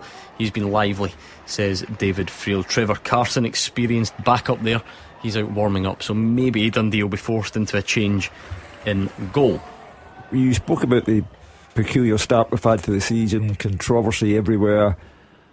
Celtic Park today was supposed to be the game where Celtic went 7 points ahead of Rangers, and that's why Rangers rearranged the St Mirren match tomorrow, because they were not going to have Celtic going to Ibrox with a 7-point advantage, possibly having the chance to go 10 points in front. So never mind the Champions League, in the domestic league the Celtic fans would take it very badly if all 3 points were not won today, to put pressure on Russell Martin tomorrow, and thinking that St Mirren might do Celtic the favour of sending them to Ibrox with a 7-point gap. It just becomes about priorities though, doesn't it? If Celtic do draw today, can they still win the title? Yeah, I mean, of course they can. You deal with that. It's so obvious that the eggs are all going in Tuesday's basket, because there is obviously no room for error if you want to be a Champions League team. And I think rightly so, because I think everybody agrees we didn't know a lot about the opposition. I was impressed with them, I really was. Not the fact that they made it hard for Celtic. I thought at times they looked very comfortable on the ball, and if they play like that over there in their own back garden, I think that's going to be a real hard shift for Celtic. Shin has the ball in the net, but the flag goes up, so it won't count unless VAR has something to say about it. But a sign of Celtic's intent anyway from Shin. He strikes you as someone who could do with a goal early on, try and get the confidence up, get the momentum going, because it is just a sign. Because I couldn't disagree with you and say that he has looked good. I wouldn't, there would be no evidence there, but it is maybe a sign of where we are now. It's like it's the 23rd of August and you're not alone. I'm actually not criticising your predictions for one. Everybody's saying Shin will never do. 23rd of August. I'm not saying that. It's just the strange. But I think even the Celtic fans are, from what I can gather. It's the strange nature of it all. He's 25 years old. He has very little experience of any nature, and I think he cost £250,000, which, by Celtic standard, is small change. And you look at him and think, what? He's 25 already. It is an interesting one, Hugh. No goal, incidentally. It did take a while to check, so maybe closer than we thought initially. Yeah, but obviously someone's seen something in him that thinks that he's good enough to play at this standard. Now, I totally agree with Gordon. I think sometimes we go very quickly in players. If you look across the road, I think I've sort of been a little bit critical of Aarons. With his start to his Rangers career, I think he's been very, very poor. But I'm not writing the lad off, because Gordon quite rightly says we're in the 23rd of August. We're already talking about a Rangers manager maybe losing his job. We're talking about, well, Brendan Rodgers, if he loses on Tuesday night, would he consider walking away from that because he's not been backed with the board? I know he's come out and said that he wants to stay to the end of his contract, but all things aren't good in love and war. Not sure that's the phrase at all. What is it then? But let's not worry about it. All is fair in love and war. Honestly, I nearly got there, Cammy, didn't I? Nearly, mate. We chuckle. But it's not necessarily a huge complaint, because it is just the way of the world, and we probably will never go back. But for someone like Shin, who's come all the way from the other side of the world and has never played here and is trying to settle off the field and on the field, and we just don't care anymore, do we? And I say we as in all of us, everybody. It all goes out the window. Not interested. You've got to hit the ground running. That's what you've got to do. And again, it's difficult. I think it's far too early to make decisions on these guys. As you say, they're coming from a different culture, environment, and then all of a sudden you're making a decision on 2-3 games. Again, you don't know if he's up to speed with fitness. He's adjusting to this league. We all know. Listen, we've seen very good players come up from other leagues, like again down in England, come up here and really struggle at the start. Have you ever played abroad? No. Oh, well, that's a conversation. So Hugh Button here, please. It's like when you went to Australia and only lasted a couple of weeks and had to come back. It took me 6 weeks to bed in. Right, homesick, were you? No, it was just obviously the travel, the different style of football, everything about it. So you came back after 6 weeks? I know I did. It's not the same thing then, is it? We own $250. Went out there for a deposit in the house, come back on $250, mate. What a time I had, let me tell you. I'm sure Shin, your mother, can relate. You've up the town. There's a dazzler. Simon Murray's curled one over for Dundee, miles over actually, so that won't threaten things down there in Ayrshire. Close range header from Tony Watt, parried by Laidlaw. Thistle free kick into the box. So a lively enough start everywhere, just no goals to tell you about yet. Your first half teaser is up and running at Clyde SSB, so stay in touch with us as well. Any thoughts you've got on the day's action, any of the week's big talking points, whatever you want, give us all your opinions over there. And of course the phone lines will open later on, probably when the 3 o'clock game's finished. We'll get the phone lines open and we'll look ahead to tomorrow as well, because like I said, Hugh, we'll give it the full preview later. But if Russell Martin, in amongst his suit and his haircut and Bruges and how much he sweats and all this sort of stuff, if he was to hand pick a fixture, it would not be away to St Mirren and Paisley. But first of all, the pressure drops a little if Celtic lose points today. That definitely makes a big difference to him and to the Rangers fans. Not if they go and follow up though. Well, yeah, but if Celtic win, then it is a 7-point gap. He is under tremendous strain. We had Rangers fans on last night, Gordon, as you well know, and they're simply not having him. And that situation only worsens if Celtic were to take a 10-point gap. It's bizarre, unprecedented, but if Celtic got a 10-point gap, he would be under pressure to hold on to his job. Hearts fans are starting to murmur a bit because it's can't really get into the game. A really nice move from Motherwell. Elliot Watt curled a shot over. I think offside was given in the end. There was a bit of kind of debate about who was going to go for a loose ball, and it was curled over. But Hearts, starting to grumble a little bit, can't get into the game. And there's then a standing ovation from both sides, Hugh, for Remy Imrie, who of course was the is the child of Dougie Imrie, who was born extremely prematurely. We covered this in the show a few weeks ago, hence why Dougie wasn't in the dugout, and sadly, lost her battle this week. Just a desperately sad situation, one that even I don't think any of us could even come close to the words that would justify just how hard that would be. So I did expect a bit of an outpouring for Dougie and his family today. I've gone through a similar experience with a daughter of mine, and I know the devastating effect it has on a family, and I can only say to Dougie and his partner that really and truly people are thinking about you, because I read the full story last weekend of how Dougie and his partner were spending their time in the hospital, only going home at night for a sleep and then back into the hospital first thing in the morning. It's a tragic tale. People always say it introduces a sense of perspective. Probably not, because we all go back to worrying about daft things thereafter.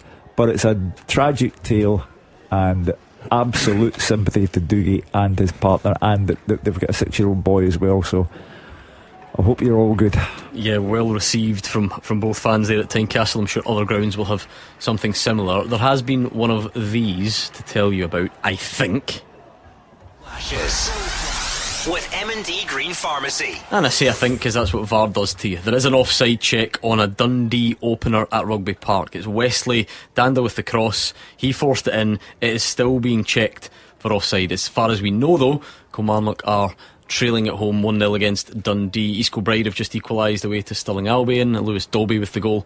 Stirling Albion 1, East Kilbride 1. It is offside, no goal. No. Lucky break for Stuart Kettlewell. Yeah, we've got one more. Flashes with M&D Green Pharmacy. Hearts 0, Motherwell 1, and it is Callum Slattery, the man who finished the season so well.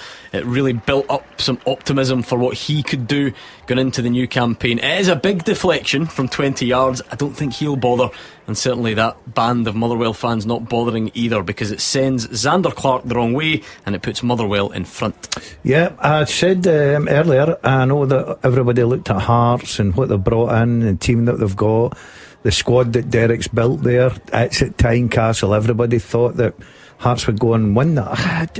There's just something about this Motherwell team just now. They're difficult to break down. They're playing with confidence. We've had guys on here that follow Motherwell up and down the country talking about how good the middle of the park is, and obviously they've got off to a terrific start at Tynecastle this afternoon. Tony Bloom, Jamestown Analytics, your boys are taking a terrible beating.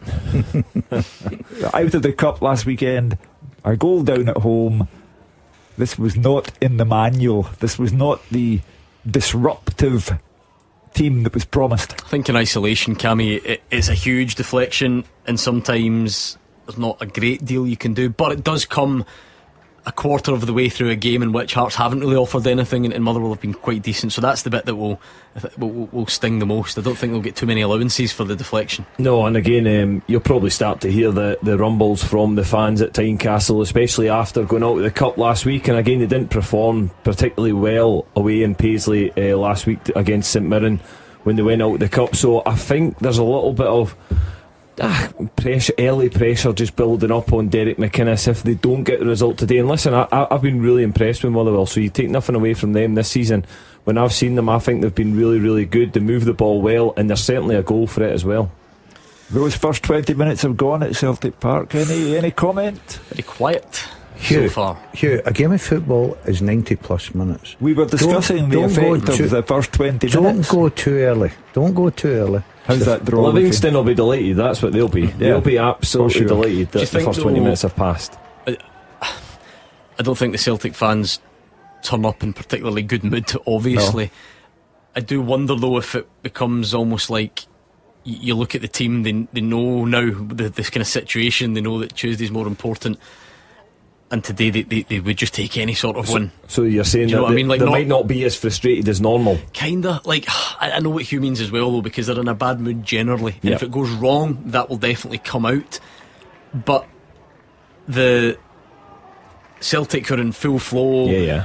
If they get struggle to get past Livingston, people might start to get really frustrated. It feels like today they might not have very high expectations of this team. No, maybe that's sad in its own way. I do agree with that. I think they'll maybe give them a little bit more time. They'll certainly, again, if it's the second half and it's still 0-0, or potentially Livingston sneak a goal, then they would vent their frustration at the board and the players and the manager as well. So yes, they might just lay off them a little bit. I think longer. they'll give them a half time. Yeah. Half time at least, Hugh. And I think if it goes in, I think if it goes in 0-0 at half time, I think there'll be a few. The fans will be looking at the director's box and saying, that team is your fault.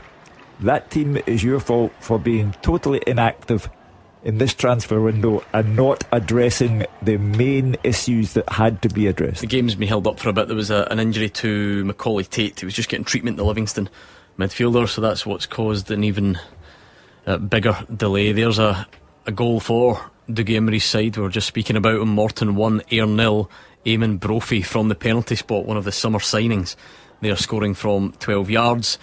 What has happened to Scott Brown? Yeah, it's not a good start, is it? What's happened to they two out of the grounds that predicted Ayr United to win the league? Yeah. And we're relying on them for feedback. Yeah. And one of them predicted Adamida to get 30 goals this season. No, I know. You'd be better taking their batteries off their machines. But it's a good start for Morton. Ayr are really, really struggling just now.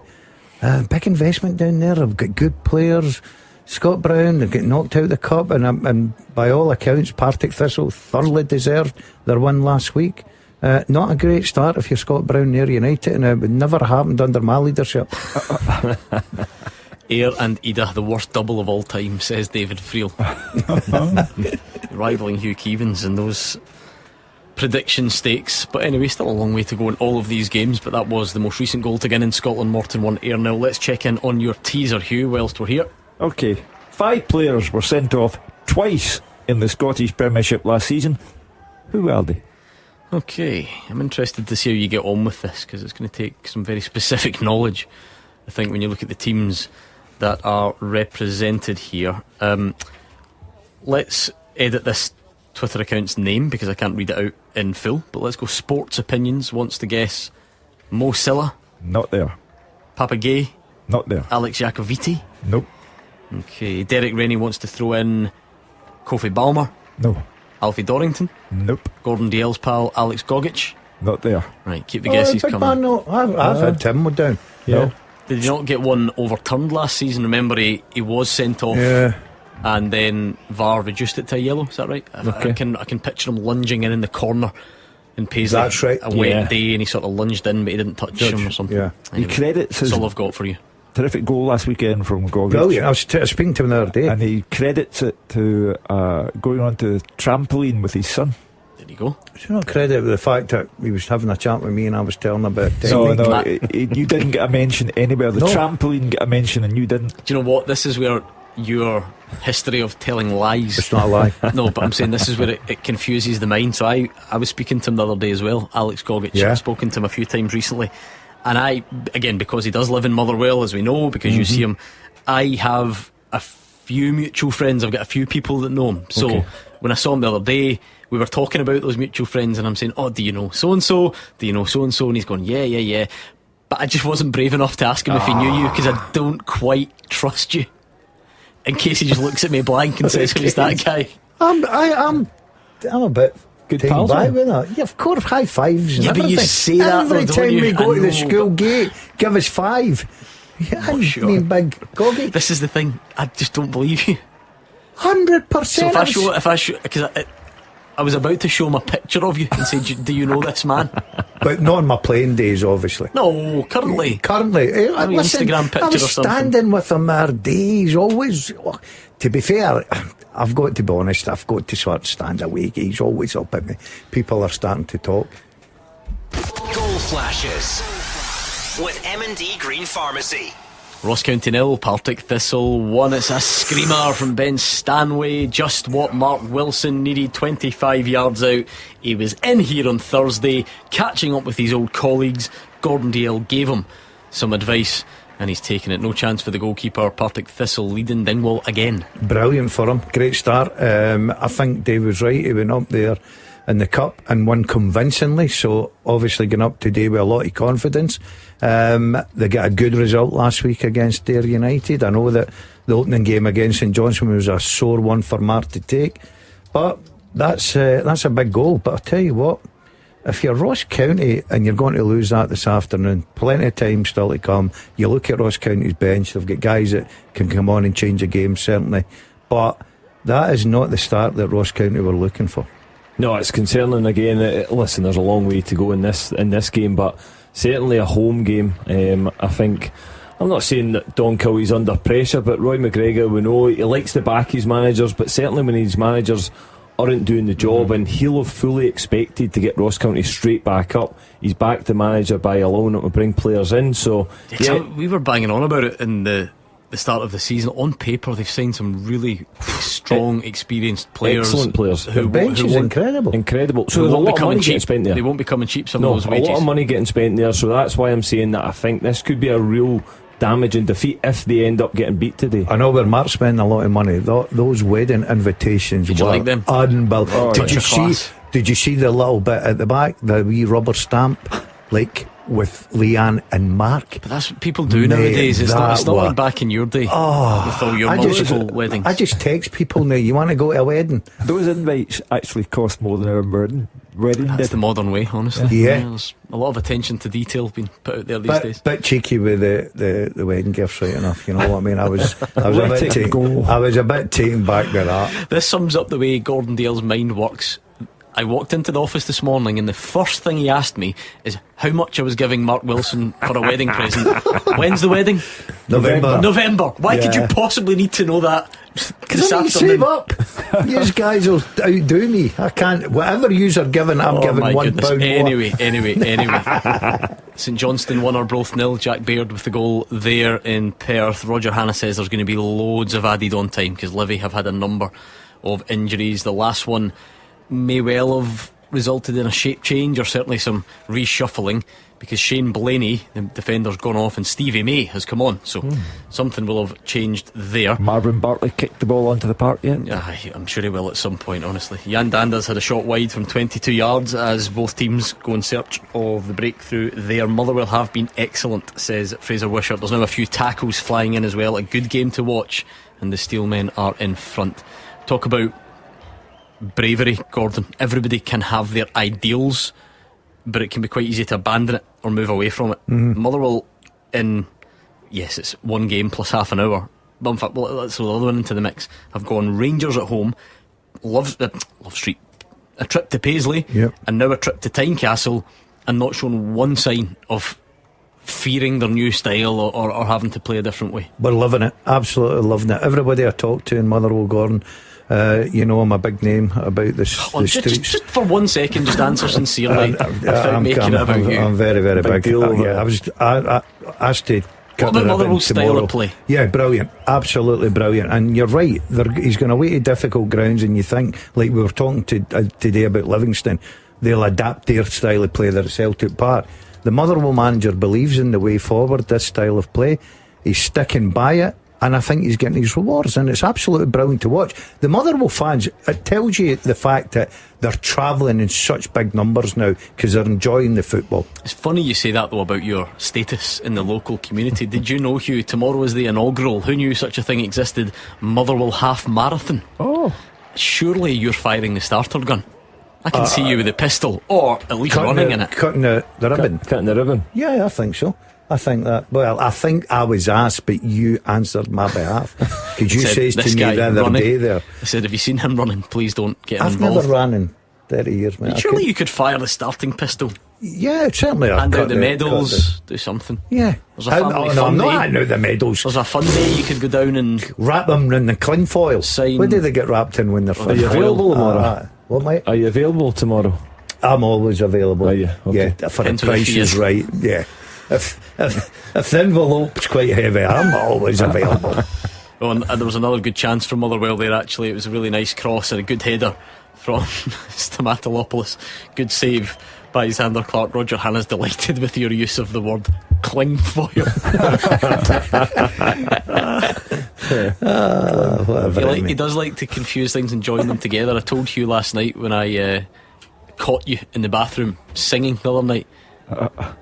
I actually don't think I said this to you at the time. No, I said I was just going to store it up. We had been talking about Oasis. All right, okay, and I came into the bathroom after the show. You were in there, and I heard you singing "Slip Inside the Eye of the Tiger." Just taking two really famous songs and just bashing them together. Mate, I'm a talented boy, honestly. He was so sincere about it as well. I don't think even knew I was in there. But anyway, Inverness are 2 up away at Montrose. Callum MacLeod with the goal, disappointing for Inverness last week, so showing signs of bouncing back there. Still nothing at Celtic Park, Hugh. Does that surprise you, or is that what you were expecting? Completely what I expected. I said to the start of the programme, that team at various stages of this match, McGregor, Maeda, Hatate, Forrest and Tierney will have to come on, or Celtic will drop points. Interesting to see what that does look like as well, Gordon, that point Hugh makes, because managers make changes all the time anyway now. I mean, they always make 4 or 5. He may want to give them some game time, just to kind of keep them ticking over. But he'll want to strike that balance. He won't want to go McGregor plus Maeda plus Tierney at half time, will he? He's got to work this one out. He's got to make sure he doesn't risk too much, Gordon, because Tuesday night's so important, and I think he'll need all his big hitters to go over there and get through, because I think we'll all agree that we were really surprised with the opposition. I thought they were decent on their own patch. I think they'll be even better, so it'll be a big performance. Look, he'll need to minimise the risk this afternoon with his top players.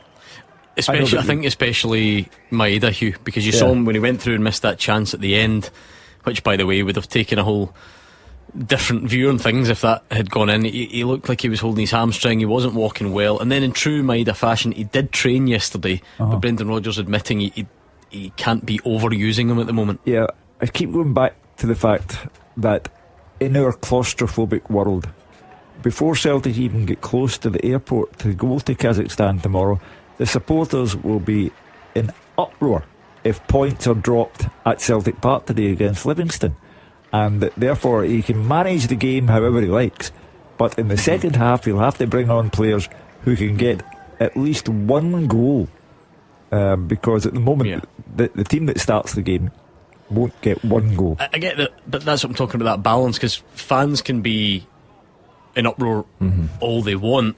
Midweek is more important than today. It just is. Celtic can win the title Celtic can lose 10-0 today and still go on and win the title. It's a straight shootout midweek. There is no getting away from that. No, 100%. The importance of midweek is just incredible for the football club. Not only Brendan Rodgers and where the transfer budget, he might be allowed to then go and get some money to go and spend on players, but I just think the importance of midweek. That's why again he'll be weighing up the risk of, as Daz said, do you bring on Maeda, who's potentially feeling his hamstring?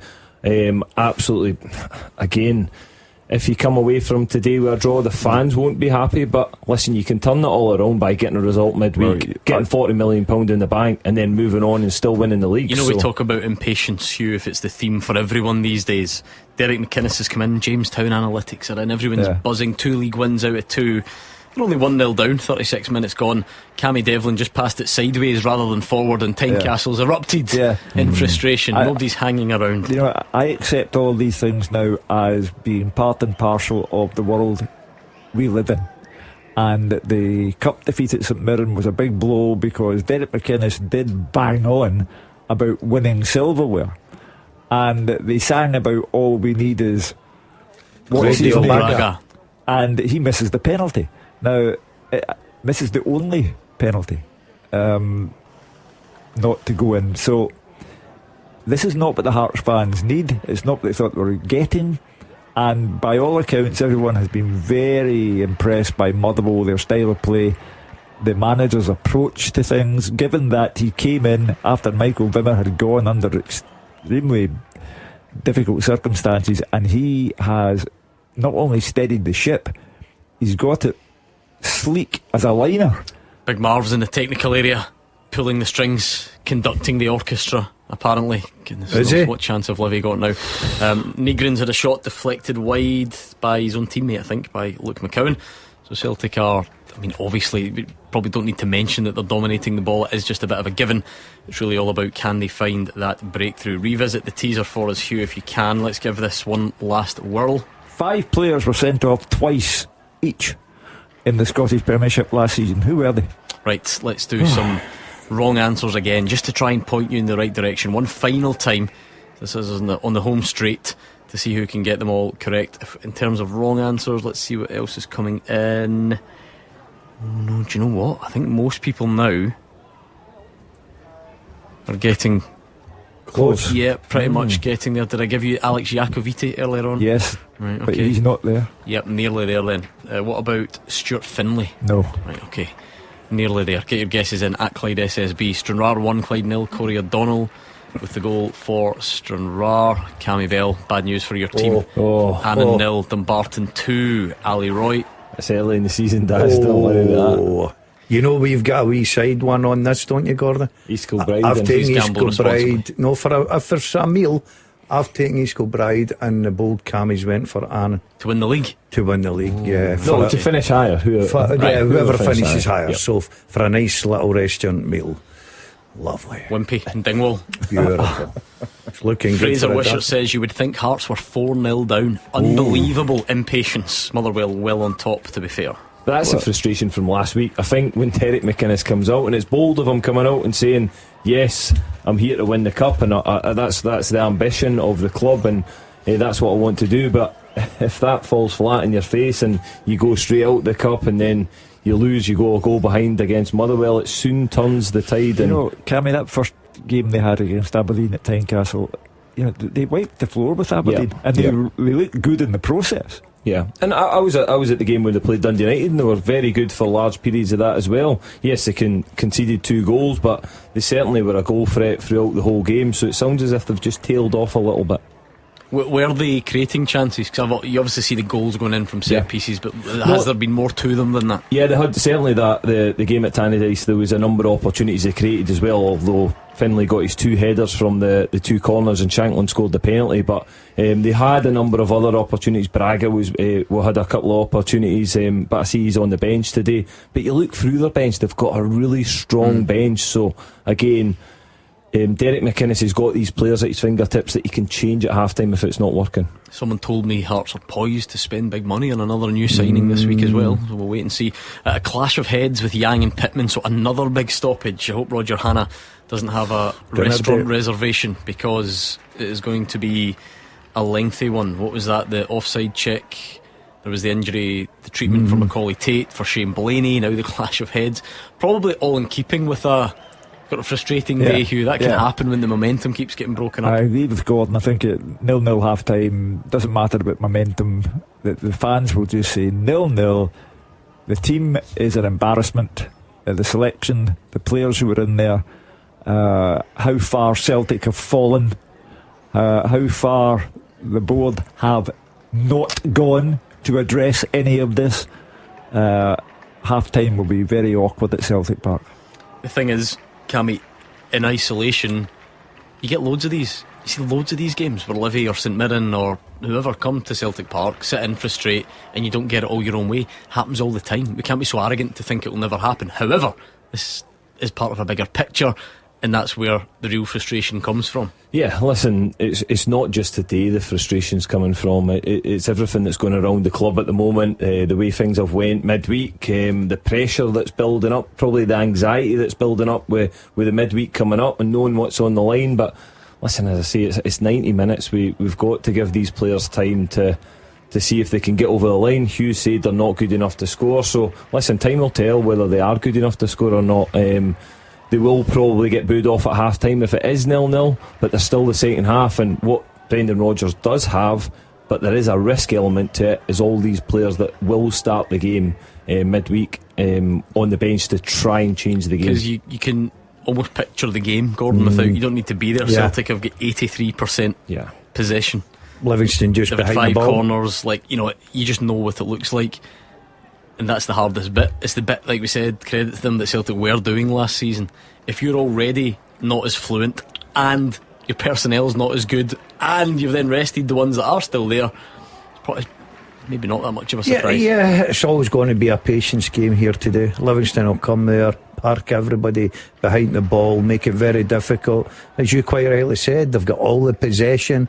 They just need that breakthrough. The first goal kills Livingston for me. But I think in general terms, forget about today's game, but in general terms, once upon a time you could have had Kuhn, Kyogo and Jota up front, and Celtic's directorate have let it slip, done nothing at all about it, not listened to the manager when he has brought up the question of simple arithmetic, a player short, and this is all heading towards an almighty explosion. Listen, I totally agree. Listen, if Celtic go and win today 1-0, it papers over the cracks. It absolutely does.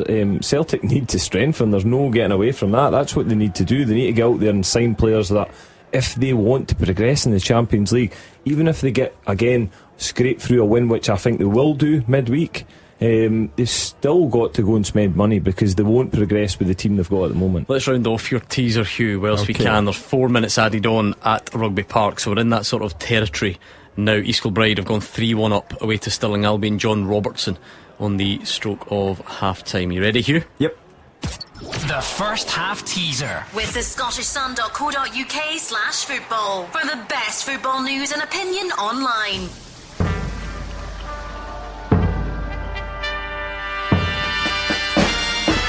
The 5 players who were sent off twice in the Premiership last season are Liam Donnelly, Joe Wright, Scott Tanzer, Robbie Dees and Dan Casey. Yes, a real Kilmarnock theme there. Well done if you got them all correct. The podium looks like this: Igaman Prop in third, well done. Lustig's Left Peg in second, and Chris, bit more of a simple name for the winner. Well done to you, Chris. You are the winner of the first half teaser. We'll do a second half one a bit later on. Let's go to Tynecastle. The first half time whistle. Fraser, Wishart. Yeah, half-time Hearts 0, Motherwell 1, and it's the Motherwell supporters to my right that are cheering. A few boos, quite a lot of boos from Hearts fans at half-time because their team are behind. There's only one goal in it, but the reaction of the Hearts fans in the first half, you'd think they were out of this one, although to be fair, Motherwell been the better team so far and only have a Callum Slattery deflected goal to show for their dominance. Hearts haven't tested Callum Ward enough. Good tempo at the start of the game. It was pretty open, it was going end to end. Motherwell started conflict the ball, Hearts really pressing the game, but 20 minutes gone, Hearts fans began to become impatient as Motherwell controlled the game, and no surprise when Motherwell took the lead. It was a short corner in 21 minutes. It was squared across the box to Callum Slattery, whose 20-yard shot took out huge deflections. Xander Clark was going to his right, the ball went to his left. The goalkeeper had no chance, but it was a deserved lead for Motherwell. Hearts' first effort came 5 minutes later. Lon Shanklin got his head to a Kabori corner, but no real purchase from the Scotland striker to trouble Ward, and the ball bounced into the goalie's hands. But Motherwell continued to get on the ball and knock it around. They were positive with their passing, getting into the strikers' feet. Maswanisi and Stamatilopoulos really causing problems for Halkett and Steinwender and Finlay at the back. In 33 minutes, Maswanisi showed great strength on the right hand side, held off a couple of challenges. Really good cross was met by the head of Stamatilopoulos about 8 yards out. Really good save, diving low to his left by Xander Clark. Then 43 minutes came the best chance for Hearts of the first half. Landry Kabori struck a right foot shot. He didn't hit it cleanly, but the ball bounced awkwardly in front of Callum Ward, who dived to his left to make a decent save. I think half time the questions are all for Derek McInnes. I wouldn't be surprised if he made a couple of changes, as his team have not been in it so far, but Motherwell very, very good so far. Half time at Tynecastle, Hearts 0, Motherwell 1. Oh, Yang has hit the bar from Nygren's cross. It's the best chance for Celtic so far, getting closer. 5 minutes added there. That's a good first half picture from Tynecastle for Motherwell, Gordon. Yeah, it's brilliant. I said earlier, I'm not surprised. I thought Motherwell could go there, the way they've been playing, the organisation, the confidence they've got, especially after a difficult start to the season, 2 real hard games, and I think they can go there, and then what they've done is really got the Hearts fans on the backs of the Hearts players and the manager, which is a good sign first and foremost. So big half-time team talk for Derek McInnes. He'll be looking for a bit better in the second half, but I'm still confident Motherwell will walk away at least a point. The Motherwell fans can just say, Tony, analyse that. Dave Galloway is probably going to be next, I would imagine. Yes, in the Championship. Take it away, Dave. Yeah, half-time, Ross County 0, Partick Thistle 1, and that half-time whistle greeted with a loud chorus of boos. Both teams on the attack from the start of this one. Ross County went close early on with Wright's header from a corner crashing off the bar, but Partick Thistle gained the upper hand and carved out numerous chances.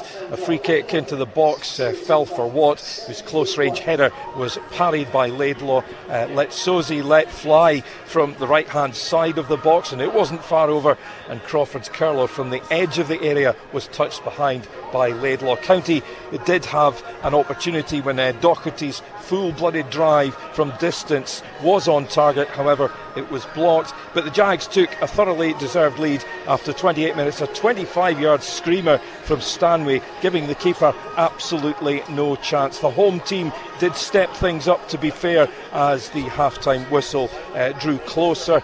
They went close with Hale firing just over from the edge of the box. Then Iacovitti had his head in his hands after a corner kick to the back post. He just couldn't keep his header down, though. It's been good stuff in this first half, and the visitors do indeed deserve their advantage at the interval. The home natives, though, they are far from pleased, because at half-time it's Ross County 0, Partick Thistle 1. So far so good for Mark Wilson, Alex Ray and the travelling fans. They know not to count their chickens in Dingwall, though, those Partick Thistle fans. So we'll watch that second half with interest. Second game for us to reach the half-time interval. Celtic Park must be seconds away. We'll get to David Friel as well, who's down there at Rugby Park, but there were 5 minutes added in the East End, and we've pretty much done those 5 minutes in, so we'd be expecting to hear from Roger Hanna imminently.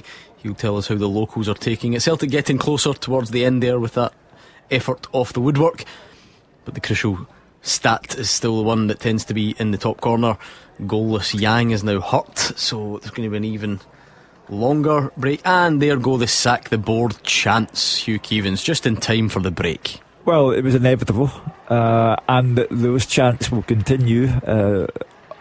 If Celtic don't get all 3 points today, the heat will be turned up, and if they lose at Ibrox, the roof will come off. So we've concentrated on Russell Martin and the build-up, the domino effect. What if he loses to St Mirren? What if Celtic go there? The domino effect applies to Celtic as well. They'll take a very bad performance against Almaty into today's game. If they have another very bad performance and they're halfway towards that, then they'll go that long journey to Kazakhstan with all sorts of bedlam left behind them. If they go out of Europe or out of the Champions League, then they go to Ibrox, and they're the ones who are under pressure. 45 minutes against Livingston to be negotiated first. Still not half time yet, which is quite incredible. I'll tell you what, we'll potentially return for the half time reports there if it takes much longer. We've even got David Friel as well still to give us his thoughts from Rugby Park. Is the half time whistle gone there yet? It has. Right, let's go to David Friel just now. David? Yeah, half time Gordon Kilmarnock 0, Dundee 0. Level at break, pretty even game. Dundee had that goal disallowed. Great Jan Danda cross. Joe Wesley forced it over the line, but it was offside. Andrew Dallas on VR spotted it. Kilmarnock have been good. They've had chances as well. Marcus Stacker's really good as well. They've just not had that killer touch in front of goal. Half time Kilmarnock 0, Dundee 0. Roger Hanna? Half-time Celtic 0, Livingston 0, and as David said at Rugby Park, the killer touch in front of goal is eluding Celtic as well. They had the ball in the net inside the opening 15 minutes. Shinya Mada making his first start for the Hoops, knocked it in from a pass by Arnie Engels, but the Belgian midfielder offside in the build-up to the chance. There was a lot of stop and start in the first half. Macaulay Tate had length to and so too with his lively teammate Shane Blaney, and he limped off with Stevie May coming on and David Martindale having to rejig a very tight 5-4-1 formation. Yamada threatened again, a header tipped over the bar by a Livy goalkeeper Jerome Pryor before Benji Nygren playing wide out in the right, had a fierce shot which struck Livingston captain Ryan McGowan and flew behind. There was a nasty clash of heads between Yang Jun and Scott Pittman. The lead play further. We actually had 7 minutes at the end of that first half. Yamada threatened again just before stoppage time. He managed to roll a weak shot past Friel, but Danny Finlayson get back to hack it away clear. Then in those 5 minutes of added time, the best Celtic chance, and a wonderful stop by goalkeeper Friel. Nygren again made progress down the right hand side, stood up across to the back post. There was Zhang with a flying header. Somehow Prior got a touch to it, crashed off the underside of the bar. It came down onto the line, but referee Kevin Clancy and the stand side linesman not convinced that it would get over. Another life for Livingston, but there needs to be more life in this Celtic team in the second half. Gordon, at the break, Celtic 0, Livingston 0.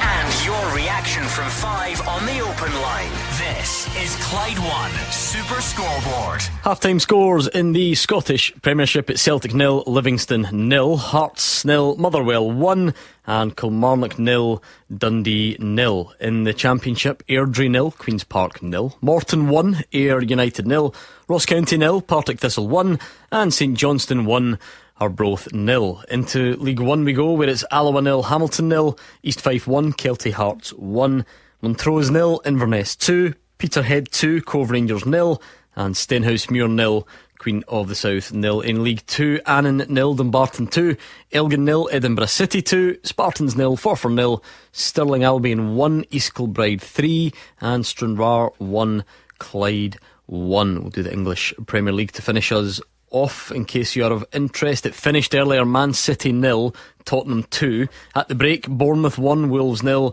Brentford 1, Villa 0 and Burnley 0, Sunderland 0. The second halves will be up next. The team with the biggest support in Glasgow and the West. This is Clyde One Super Scoreboard. Still a half-time break at Celtic Park, where it is goalless. There have been banners, there have been boos, there have been chants again. Roger Hannett really could be doing with a goal. It won't fix everything, but it would put a different spin on things. Yeah, of course, but you could have said that on Wednesday night against Kairat Almaty, and that goal didn't materialise for Celtic, Gordon. Big changes today, as we know. 8 in total, new starts for Yamada, for Inamura. Yamada's actually carried a bit of a threat. The ball in the net early on, but Arnie Ingles was offside the build-up. He then had a header tipped over by Jerome Prior, who has excelled in the Livingston goal. He then had a shot that actually got past Stewart and was hacked away to safety by Danny Finlayson. But Celtic desperately need more of a cutting edge. Nygren has shown in flashes on the right hand side. Yang has had a typical Yang performance on the left, but he had a flying header that somehow was kept out by Prior and the underside of the bar in 7 minutes that was added on in the end of that first half. So Celtic were building a bit of momentum. I think David Martindale and Marvin Bartley will be glad to have got Livingston in. They lost Shane Blaney in the first half. They had to reorganise, but they have been disciplined. They have been steadfast in their defending, led by Ryan McGowan at the back. They'll be pleased with what they've contributed, but Celtic need more. There are big hitters on the bench. Eisenmeyer is there, Callum McGregor, Rio Hitsati, James Forrester, all there. Johnny Kenny, a striker as well, could come on in the second half. So Celtic need more. Does this, in isolation, Roger, you know we're not there, does this just look like some of those frustrating, stuffy days that you can get throughout a season, but it's just made worse because of the context around the fixture? Yeah, listen, if this had been a stuffy first 45 minutes back in January and Celtic had a front line of Kuhn, Kyogo and Maeda, you would have felt confident that Celtic would find a way past the massed ranks of Livingston defenders. The Celtic front line now is Nygren, Yamada and Yang. So obviously Celtic fans will be less confident that they can get through the massed ranks of Livingston defenders. It would not surprise me at all to see Eisenmeyer on early in the second half. I know he did take a knock late on against Kairat. Brendan Rodgers mentioned it yesterday, so I'm not sure whether you would say is it 90%, 95% or less than that. But I think you'll need to see changes because Celtic need some kind of spark in the final third. No sign of any changes though, imminent, no? Don't think so, no. The Celtic substitutes are all look to be out at the minute, warming, doing the usual half time. Still Cameron Carter-Vickers down in front of me there, Callum McGregor as well. I can see Kieran Tierney. There is no sign James Forrester through, no sign of anyone coming on imminently, Gordon. Okay, let me tell you about this before we go. Goal flashes with M&D Green Pharmacy. We do have another goal, and it's another one at Tynecastle, and it's another one for Motherwell. It's an excellent team move, and there is Tawanda Maswanisi to finish it off, Hugh. If the natives were unhappy at the end of the first half, how do you think they're feeling now? Oh, let's head for the exit time now and leave Tony Bloom your best wishes and leave Derek McInnes your best wishes on the way out. So 2 weekends in a row Hearts have failed to deliver, and all the talk, all the promises, all the bravado out the window. Goal flashes with M&D Green Pharmacy. Ross County 0, Partick Thistle 2. It's a counter-attack. Tony Watt fires it across goal. There's Logan Chalmers with the tap-in. Mark Wilson clearly with an inspiring team talk to see Thistle double their lead. Deal with that in a second. Let's go back to Tynecastle, Gordon. What we will see here is a watered down version of what happens when Celtic or Rangers drop points, and everyone just focuses on them. You know, Hearts are one of the bigger teams, and I totally get where Hugh's coming from. It won't surprise you that just for a second it'd be nice to. How impressive is this from Motherwell, what they're doing at the moment? Absolutely brilliant. Look, I've done them injustice. I thought they could have got a drawn. They're going on there. They look like they could go and pick up the full 3 points. They could even add to their lead the way they're playing. We heard Fraser. Motherwell were a better team the first half. They're playing with confidence. They've got a new style of football, and everyone's buying into it, including the supporters that are following them down the country, Gordon. Look, Hearts have got a big reputation because of everything that happened. Can they split? Can they be the team that splits Celtic Rangers this year? They're already out the cup. They're losing 2-0 to Motherwell.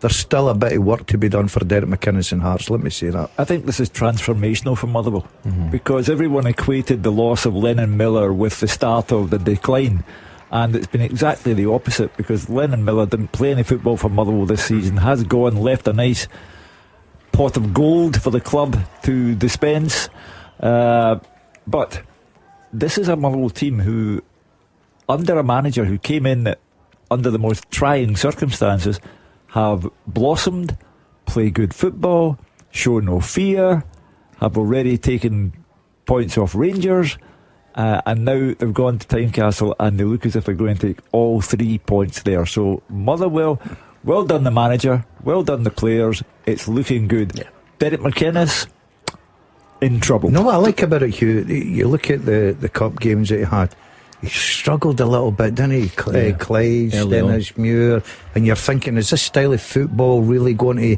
help Motherwell go forward? He's stuck by it, he's worked on it, and he's reaping the rewards, and people are enjoying watching him. Listen, as well, what I would like to say is Motherwell have still got a lot of injuries. And again, what I think, they're completely patched up at the back. Every right back they've got keeps getting injured. But I don't hear the Motherwell manager moaning about it too much, and that's refreshing that he's got players on the pitch. He understands that yes, they've got injuries and there'll be guys coming back to strengthen the squad. He's got a couple of new bodies in the building this week, but he doesn't moan about it. He just gets on with the job. He's working his team on the training pitch. And again, it looks like it's absolutely paying dividends, that he's getting the full rewards on a Saturday, and that's when it's most important that all the week's work produces on a Saturday and they get 3 points. And this would be a massive win for them, huge win. Early today, they might not even win the game today, and then we don't know how it pans out. But sitting where we are, Gordon, it also does make a mockery of the notion that it can take ages to implement a new style of player. This one that we keep hearing, and let's be honest, in relation to Rangers, he doesn't have the players to play that way. Motherwell are putting bodies in places that they shouldn't be. Guys like Liam Gordon and Kofi Balmer, who are old school sort of centre backs, are now playing and passing the ball out. When they're injured, it's Paul McGinn and Stephen O'Donnell, who are not even centre backs, that are playing there. So it makes a mockery a lot of this stuff that we hear about when a new manager comes in.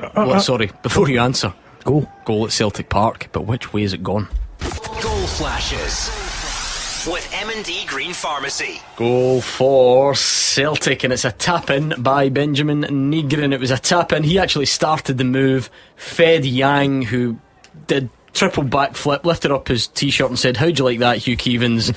And then the shot was pushed out for Nygren to tap in. Anyway, Celtic are up and running. Well, it's an immense relief to Brendan Rodgers, immense relief to the guys sitting in the director's box, I'd imagine. But we'll have to see how the remainder of the game pans out.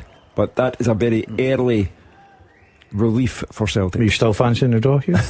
Yeah. Are you? You sting by your guns? Yeah. It changes things, doesn't it? Because Livingston have not gone anywhere near Kasper Schmeichel, really. So now the onus becomes on them to try. I don't think they'll throw everything at it just now, because they could get picked off very easy and the game could be away from them.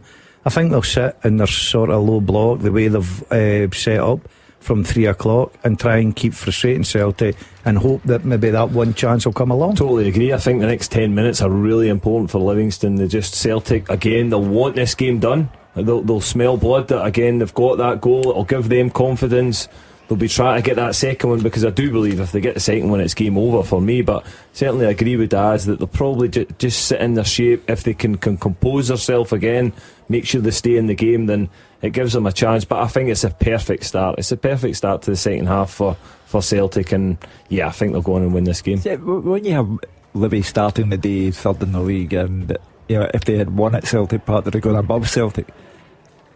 Is it really the case that you have to constantly play in a negative way? Do you never think, look at that Celtic team, if we had a go at them? No, I totally understand Livingston.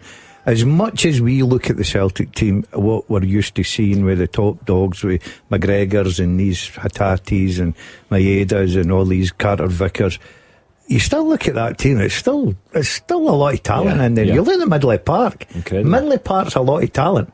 How long would Arnie Engels' transfer fee sustain Livingston's entire football operation for? Exactly. 5 seasons maybe, more than that, and 6, 7 but that's what we're looking at, the difference in levels again. And I'm pretty sure David Martindale would have said that in his pre-match, that listen, these players on the pitch are still incredibly talented players. Yes, they've not played together, but listen, I think if Celtic go on and win this game, and Brendan Rodgers doesn't need to bring on many of his big hitters that he's going to use midweek, I think it's a masterstroke from him. I'd be surprised if Maeda comes on the pitch. No, I don't think he will, but Kenny will come on before Maeda, surely. As long as he gets 3 points today, he's done everything right, because and as I say, he doesn't need to bring all these guys on, then it's perfect for him. Because the bit about the transfers and so, you can't do anything about that today. No. It's a big deal, and it is going to bubble over, but can't do anything about it that today. won't go away though, Gordon. For me, again, the fans know about it, Brendan Rodgers knows about it, everyone knows they need to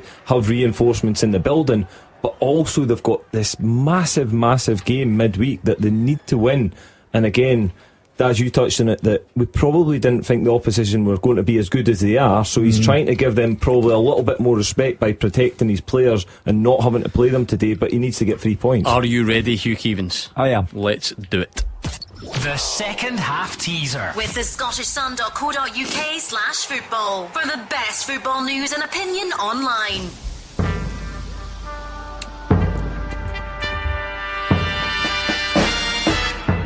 Be slightly embarrassing if one of our studio guests doesn't get this. I have played with Cammy Bell and Mark O'Hara.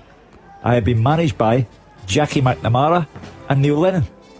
I have played outside the UK and won the Scottish Challenge Cup.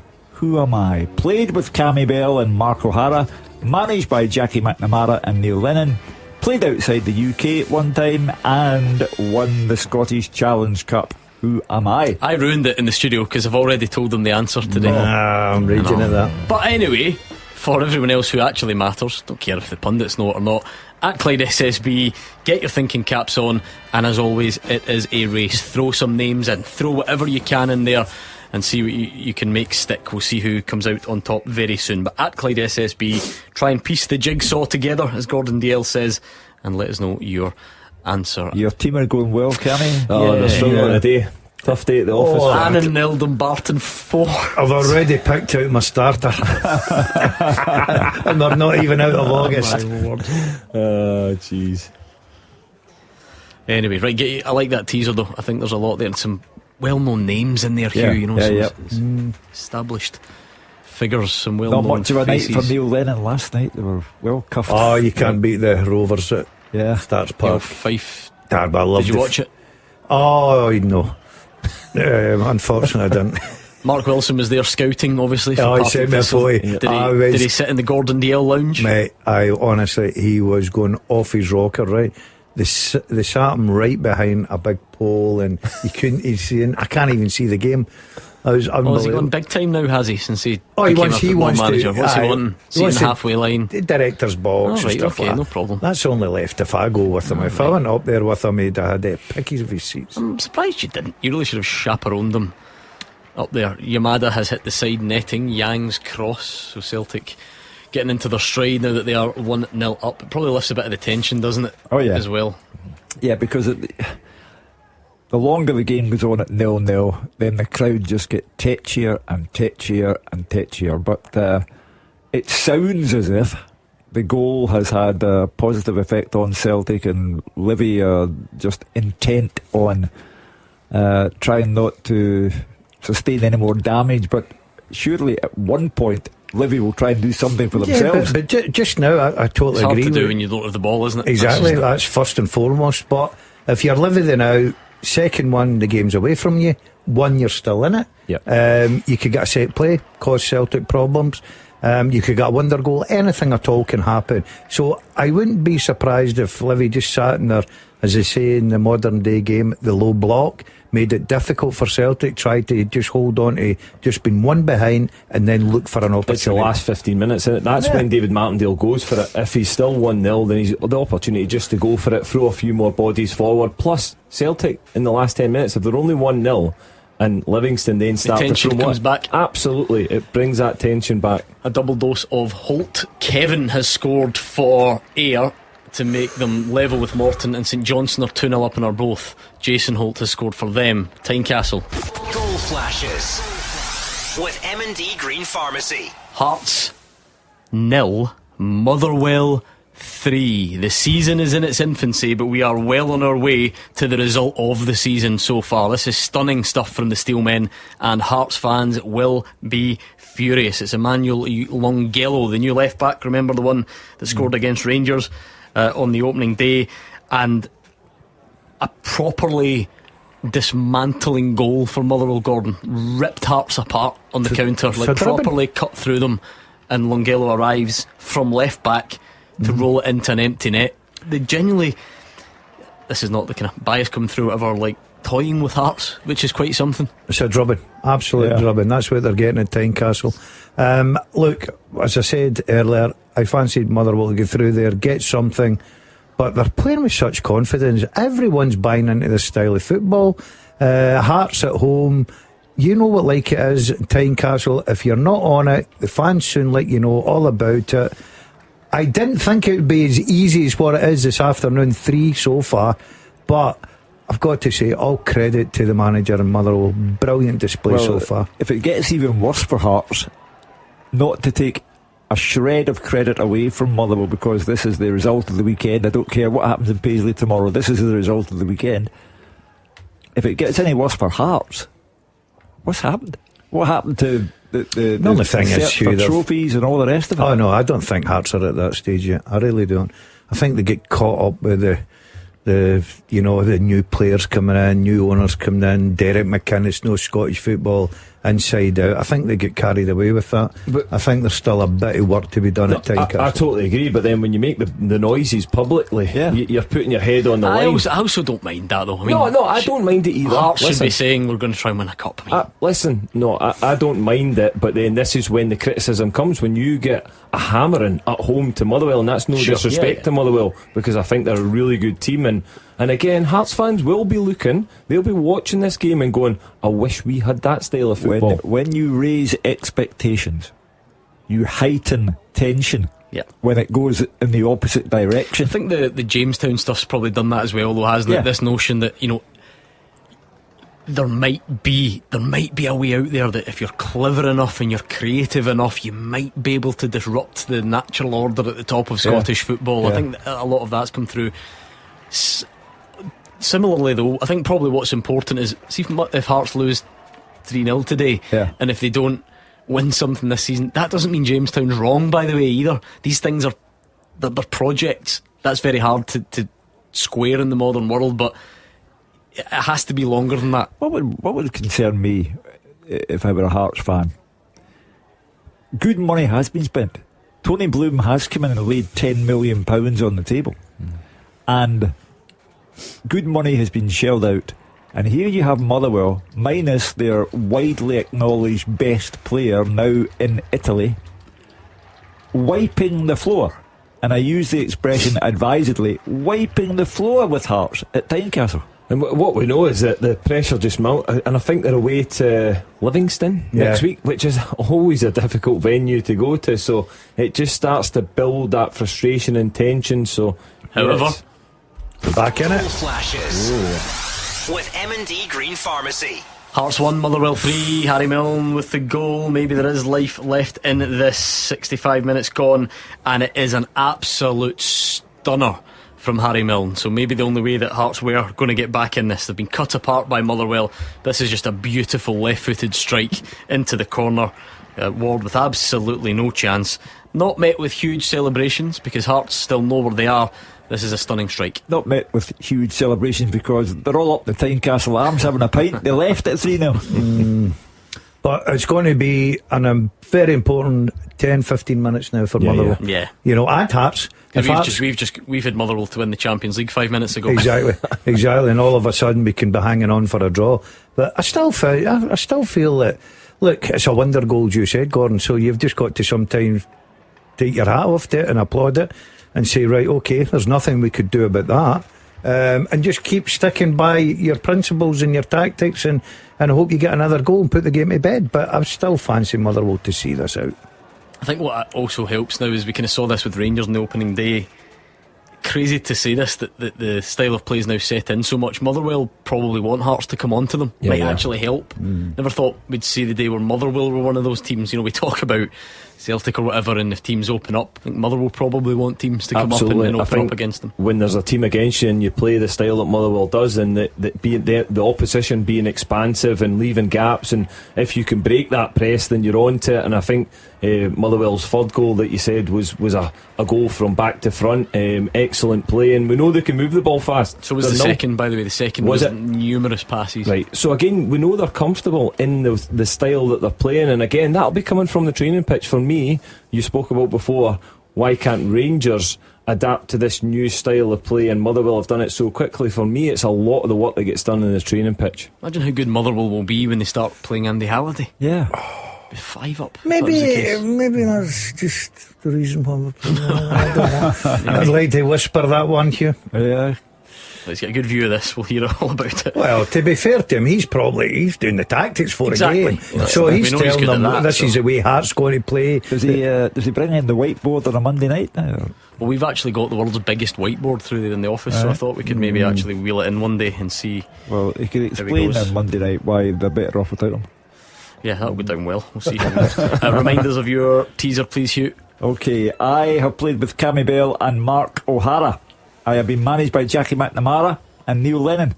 I have played outside the UK and I've won the Scottish Challenge Cup. Who am I? Good question this today, really good question. Jamie Dock thinks it might be Gary Mackay. Stephen? No. Johnny wants to throw in Sean Welsh. No. You play with all these people, Cammy? Did you? None of them. There we go. None of them? No. Scott McScott wants to throw in Killian Sheridan. Played with him. Did you play with him? Yeah. Scott McScott? No, no. Okay. Dundee United? Killian? No, Kilmarnock. Kilmarnock, so he did. What made you say, Killian Sheridan didn't play with Dundee United? Did he not? No. Oh, well. St Johnston. Played with St Johnston. St Johnston. Where is he now? Where's he playing? He's Go on then. Rutherglen. No. Brecon. Is he? Yeah.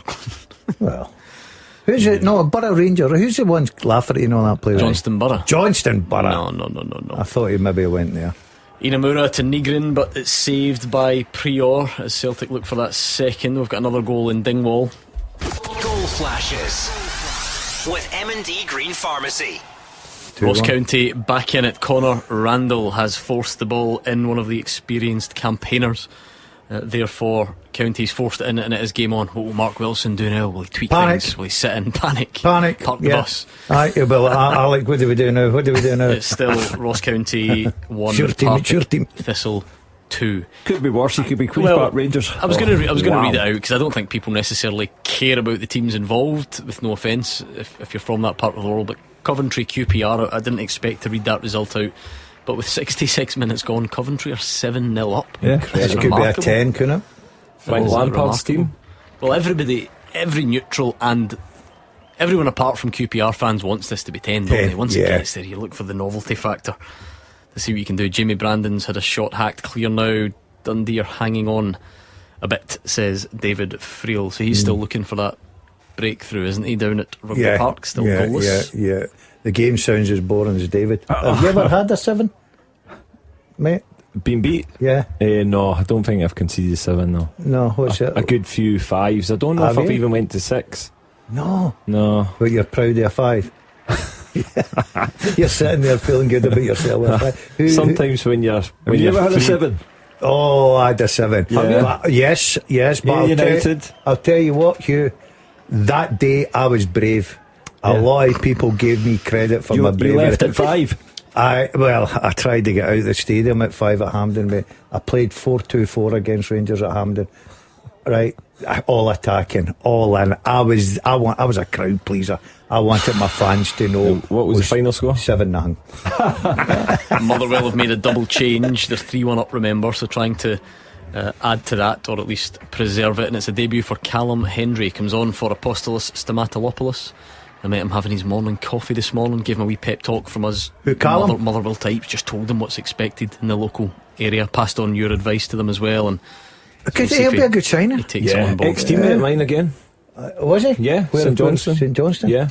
Yeah, good lad, really good. I liked him as a player. If Very you keep talking hard-working. about all your former teams, you're going to give away the teaser here at this rate. But, no, he was. He was. I remember brilliant. that from his time up here. Yeah, I think what you'll get on him, he's good quality, but I think he's developed since he's went down south. And what you do get is certainly a hard-working player with real quality. So yeah, I think he'll do well. And like every other person in the country, you know, one of the first things he said. I've never met him before, but I just bumped into him this morning. Who's cutting the ribbon tomorrow for a marathon? Oh, what about that clip from Super Scoreboard about the guy saying that Celtic threw the game the other night? Oh yeah, wonderful. This season, the nation. and we're still in the first month of the season. Oh yes, we've had the man who said that Brendan not wearing a tie meant that he was definitely off. Alarming, he said it was. And now we've had another Celtic fan to say that they were under instructions not to win the game, to force the board into buying players. If you're wondering what we're on about, if you've somehow not seen it, it's all over our social media platforms. Because you were on Thursday, Gordon, weren't you? Yeah, When the call came yeah. in. Did I tell you I went to Lennoxtown yesterday and all the staff were saying it's not me, it's not me. Because he put somebody in it from Lennoxtown, that's right. St Johnstone 3, Arbroath 0. I think some people's favourite for the championship. Going well. Stevie Mallon penalty, probably played with him as well. Cammy Bell 3-0 up. Nah, he scored against me though. No. Hey, Dazzler, we had the caller who said that James Tavernier was the leak who was giving out the Rangers team. I like that. Yeah, Hearts change as well. Frankie Kent on for Steinwinder, as they've certainly got a foothold in it. It just changes the complexion. They know they can another one and it would become a really nervy finish for Motherwell, but still over the piece. It's a kind of wonder strike, you know, a 1 in 100 type for Harry Milne. They've still they've just not really done enough. See, to be fair, Gordon, I think Motherwell in the territory now that if you get away from home, no matter where it is, and you score 3, you're expecting to win the game. Oh, yeah. You are expecting to win the game. It then becomes an embarrassment if you don't. Yeah, but because you'd definitely take a point at Tynecastle before the game, but not now. You wouldn't. For exactly. It's been quiet at Celtic Park since the goal. I think it sounds like Livingston have weathered the storm a little bit. Yeah, and just that save from Prior when he denied Nygren, who was looking for a second. I wonder if we are in the territory of changes, not necessarily because Celtic are panicking in any way, but just maybe to freshen things up, guys that if you'll need game time. I think Hearts did have the ball in the net, by the way, but the offside flag was up, so we'll wait and see how that is received by VAR, because I'm going to need to dig out his clip. It was all we need is Claudio Braga to stay on side, say the Hearts fans, but we will find out what VAR thinks of it, because I think there's a chance he is on side. That's what Fraser's telling us. Oh no. Yeah, and it's a nice finish. Just shifts it onto his left foot and blasted it through the legs of the goalkeeper. So we'll have to wait and find out. Well, that really would set up a nervy finish. Yeah. And you know, if you praise the team for how they've played and their 3-goal lead and all this, but then you have to ask questions of a collapse. What caused it? Yeah, listen, if they don't take 3 points away from this today, there has to be questions asked, because you shouldn't certainly be 3-0 up and not win the game. It'd be an interesting one to see what VAR decide here, Gordon. And the way you're seeing my favourite word, unprofessional. Unprofessional, Hugh. If you're 3 up in the second half and you don't get all 3 points, unprofessional. Well, I was 3 up at half time in the Scottish Cup tie against Inverness, and let me tell you, I wasn't in the next round. That one went well. I think also once Tynecastle gets behind you, though, doesn't it? Kind of. I mean, Hearts are our favourite. It is a goal. Yes, I said I would do it every time he scores. You have the pace. You remember it now? The power. It's just the best ever. Even if it's against Motherwell, I don't mind playing it. I'll cut it off before the chorus this time. Hearts 2, Motherwell 3. We've got a proper game in our hands there. Oh, that's big 2 goals for Hearts. For over an hour they were battered, Gordon. Now they've turned it on. To be fair to them, they were down and out, and we all thought that Motherwell comfortable with the 3 points. You just wonder what the tactics is going to be now from Motherwell. Yeah, because they like to play that open football. They've got themselves dragged back into this game. Will he stick to his principles and keep playing it? But it looks like that Harry Milne's screamer has just kicked them into life, because as you say, they were getting absolutely battered in them first 60 minutes, and then that goal has just sparked a little bit of life in them, whether a bit of nervousness as well into the Motherwell players. Because even that Claudio Braga goal's a great finish, but it's probably a half chance as well. So this is why Hearts are paying money and bringing these guys in. That if you're not at your best, you can produce something. Yep. They'll be clambering out of that Tynecastle Arms, running back down the road. I would make them pay to get back in. Oh yeah. Double pay. See, when you get beat through your legs from a relative distance, is that seen as like a big mistake as a goalkeeper, or that the fans and pundits and people who don't understand the position maybe overlook what it can be like when you're set? It depends, again, how the movement is. I've not seen it, so obviously I can't comment on that actual strike. But again, I think there's certain elements, if the ball moves, if you're still moving as a goalkeeper and not set as well, can play in the part of why it goes through your legs. But yeah, listen, the one that really bugs me is that you beat at your near post. And some strikes, listen, you can be at your near post and you just can't save some of them. Listen, it's just the pace of the strike. No, I'm sorry, I'm not buying that, mate. You never get beat your near post. See, from different angles? That's 1980 stuff. School. Never get beat your near post. Old school. No, I'm not buying it. I'm sorry. What? Right? It's not 1980 If I'm anymore. slightly to the right of the goal, then my near post would be my left-hand post, where it would go past me in there. But it all depends on the angle. See, when they blast it 65 miles an hour above your head into the top corner, it doesn't matter where you are, you're not saving it. No. What's your verdict on the goalkeepers now with the punch instead of catching? Because that's why you get a big pair of gloves, isn't it? You're supposed to catch the ball, you know. That's the first and foremost job of goalkeeper. Goal flashes with M&D Green Pharmacy. Celtic 2, Livingston 0, and it's just the same as the first goal. Just go and watch that back pretty much. Yeah, Negrin fires home after a rebound again. And there we have it, Celtic 2 up and comfortable. Goal flashes with M&D Green Pharmacy. Goal in Dingwall goes for Partick Thistle. Ross County 1, Partick Thistle 3, and it's the man who was at Partick Thistle, Alex Samuel, with a tap in, ball broke to him, and there we go. But Hugh, that Celtic home and hose then, a double from Negrin. Without doubt. And Brendan Rodgers need not bring on any of the subs bench where the big hitters are sitting. So you can only commend Celtic for that result with a... Oh, there's now a VAR check for offside. Rodgers says it wasn't one that immediately looked like there would be any issue, but sometimes, maybe in the build-up or something, but we'll keep an eye. 2-0 as it stands. Well, the commendation would stand along with the goal if it was allowed to stand, to get a result with what you could only call... What would you call it? A makeshift team. Goal stands, incidentally, Hugh. So for Negrin, big day for him. He can try and get a hat-trick before the end. So confirmation of that coming through. Negrin with a double. Because, Gordon, again, the theme of today is we're talking about how quick everything is, how knee-jerk everything is. It's not the end of August yet, and I feel like Negrin has already gone from Player of the Year candidate to people fearing that he's not very good, and now he's back and scored a double, and Roger says he's been the best player on the pitch by a distance. Yeah, it's just living week to week at the moment. It's typical. Supporters and guys like ourselves would make very quick opinions. We get this opinion about a player. As I say, I've picked on the lad. I don't mean picked on him. Aarons, I don't think he's been very good at Rangers, but he could come good. It's only August. Players need time to settle in. Players are coming from different countries. They have to settle into the country. The language barriers are there. The style of football, the difference in clubs, everything about it. Just players need time just to settle in. I think we always go too quick, but that's why we're in the industry. He's now he's shuffled into a different role because James Forrest has come on to replace Luke McCowan, so a slightly different role for Negrin now. How do you explain Scott McTominay then? Goes to Italy, wins Serie A. One swallow doesn't make a summer, Hugh. I've learned that. That was one of my greatest phrases.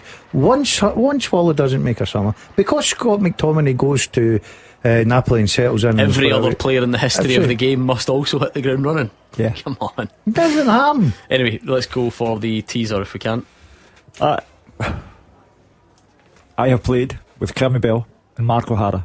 I've been managed by Jackie McNamara and Neil Lennon. I've played outside the UK and I've won the Scottish Challenge Cup. Who am I? Who am I? Let's take a look at some of the wrong answers coming in and just to try and nudge you along, help you along the way, see what you can come up with. Gordon Dalziel and Cammy Bell not playing today because I spoiled it for them, but Bazinga Bear thinks it's your pal Gogic. No. Okay.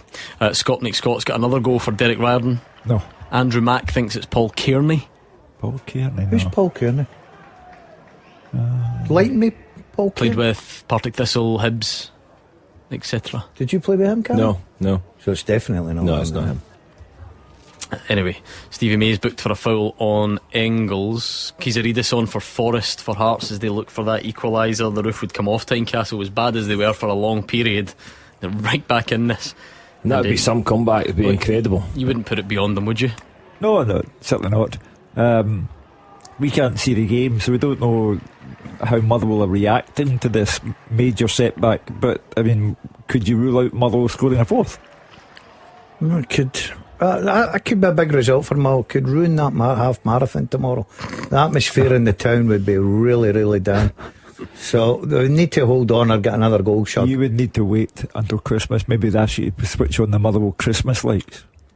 True. I used to switch them on at air. Yeah. When I was a big name down there. Elgin 1, Edinburgh City 3, Airdrie 1, Queen's Park 1. So some late goals going in. Edinburgh City could be a sensational story, you know. But deducted 15 points and they're clawing their way back up inch by inch. Yeah, it would be a really brilliant story, that's for sure. Goal flashes. No. With M&D Green Pharmacy. And it's a disaster for Ward in the Motherwell goal, and it is an equaliser for Hearts. 3-0. There you go, it's the man. It's Claudio Braga. It's unbelievable. At the back, Hearts were 3-0 down, and they've pulled it back to 3 each. They might even go on and win this. That would be my fear, because it is now able to be described as a collapse on Motherwell's part. 3 up into the second half. And there are still 7 minutes of regulation time plus what might be added on, so you could not rule out the possibility of a fourth goal for the Jam Tarts. Oh, it's a disaster for Motherwell. Gordon, the goalkeeper, spills a fairly easy shot and Braga's there to just tap in. Incidentally, another one of these. Goal flashes with M&D Green Pharmacy. Celtic 3, Livingston 0, and it is Johnny Kenny. Close range, Maeda, who come on, cross from the left, Johnny Kenny with the goal. And what was all the fuss about? Well, I made most of the fuss, and I have to say that the scoreline, not yet a result, but the scoreline is astounding, given the nature of the team that Brendan Rodgers was forced to select. And he must be a very happy man, and I wonder if the chants against the board have dried up for the time being. Hugh, I'm not picking you. Why would you say astounding when you've seen the Celtic team against Livingston? Well, do you not think Celtic with that team could have beat Livingston 3-0 this afternoon? I didn't know. I'm like, do you know what? I can't believe I'm going to say this. I'm kind of with you. Astounding. Are you? No, I thought they would win the game. But I think this comfortably, I just thought it could really be like it was in the first half on those sticky days. I thought they would win. Right, so again, I still reflect back to the midfield that Celtic have got there as a phenomenal midfield. But and again, you look at Livingston last week at home to Hibs in the Cup, they weren't very inspiring. I think they had a poor game, so there was nothing to tell me that they were going to go to Celtic Park. Yes, they were going to go there and make it difficult, of course, where like a lot of teams do, but eventually I always felt that Celtic would get the 3 points. There have been Celtic teams who had all the true big hitters, Kuhn, Kyogo, Jota, who didn't win 3-0 at home to Livingston, who as Roger Hanna pointed out pre-match, Livy got 3 0-0 draws there. So for this makeshift team to be 3 up and still have time for more, then I find that astounding. What do you make of the Hearts fans that left at 3-0? Oh, they will be sick. I'm telling you, I wouldn't let them back in unless they paid half the money again. There was no sign of this until the hour mark. None, to that goal. None whatsoever. That's an incredible. I wonder, comeback. right? All of a sudden gives you that lift. Listen, I've got to say, I will feel for a Motherwell manager. We've been there. Well, I have, Cammy, because I was a top manager, and you would stand there, and it doesn't matter what you do, substitutions or whatever. You can just see the game, the momentum going with Hearts. Home team, the fans are start back on your side. They smell the blood. They look for the miracle comeback. I ask you two as Motherwell fans then, what word or words would you use to describe a 3-0 lead turning into 3-3? Tomorrow morning it will be a good point at Tynecastle, probably. It just feels a bit if we get there, if you get beat, is it disastrous? Yeah, in the context of today solely, I think.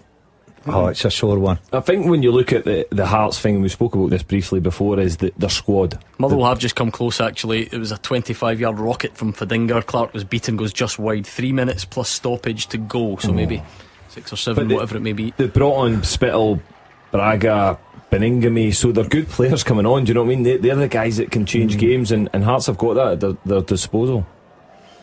Yeah, it's got to be a the nature ending. of it, Gordon's probably disappointing, because mistakes from the goalkeeper, what do you do about that? You know, it's one of those things. I wonder if it does actually expose a potential weakness there, because he's not had much to do, believe it or not, against Rangers and St Mirren. Motherwell have managed the game quite well. Those two teams maybe haven't offered much. He's not made loads of good saves yet. Yeah. You know, and Aston Oxborough was the goalkeeper last season. Ward, did you rate Aston Oxborough? I think he started well and then tailed off a bit. But I think it's quite clear, as we see a lot of teams doing, I think Ward is perceived to be better with the ball at his feet, which is obviously a key role of what this team does. But the second is questionable, and the third is really poor from him. So, as a man of many clubs, do you rate Oxford? I actually rated him. I thought he was okay. I thought he was decent. I get that he got his contract and stuff. He had a couple of moments where there was errors last season, but again, I think it was his first real big run of games. For Motherwell, so certainly I did rate him. He's been injured, so it might have just been unfortunate timing where Ward came in and stayed in, but I do also think a lot of it's to do with the ball at the feet. And that game sounds to me like it turned in his head with the wonder goal, and it gives you so much confidence, because Hearts weren't really creating a lot. They weren't causing Motherwell trouble. They needed something to give them that kickstart, and they got it from Milne's wonder goal. So you've got to give Derek and Hearts all the credit in the world. It's a good comeback. Look, will they still be disappointed 3-3, 1 point at home against Motherwell? Yeah, or do they look at the other side and think, well, the game was gone for us and we showed great character? Well, I think today, when the full-time whistle goes, you probably feel good. But I think if it was 10-3-3, I think the way Hearts were outplayed for an hour would be a concern. Yeah, I think Derek will address that. You know, I think his whole hope is, you know, it's Tynecastle. Yeah, it should be dominating teams like Motherwell. They're going to swamp teams, they're going to suffocate teams, they're going to blow teams like Motherwell away. So I think it'll be quite a disappointment in that regard. But they might go and win this game. Yeah. And there we go. He's not made any big saves. I said he now has a brilliant save by Ward. Braga going for the hat trick, and the Motherwell keeper comes out quickly at his feet. Just shows you, last week Braga the villain, this weekend the hero. I think that's the cruelty of penalties, isn't it? Because I think he actually played okay last week, and it wasn't a terrible penalty. No, it was a brilliant save. Really good save. As you say, Hugh, you become the villain. Yeah. But anyway, let's round off the teaser, Hugh, and make room for late drama if we get any. Okay. The second half teaser with the ScottishSun.co.uk/football for the best football news and opinion online.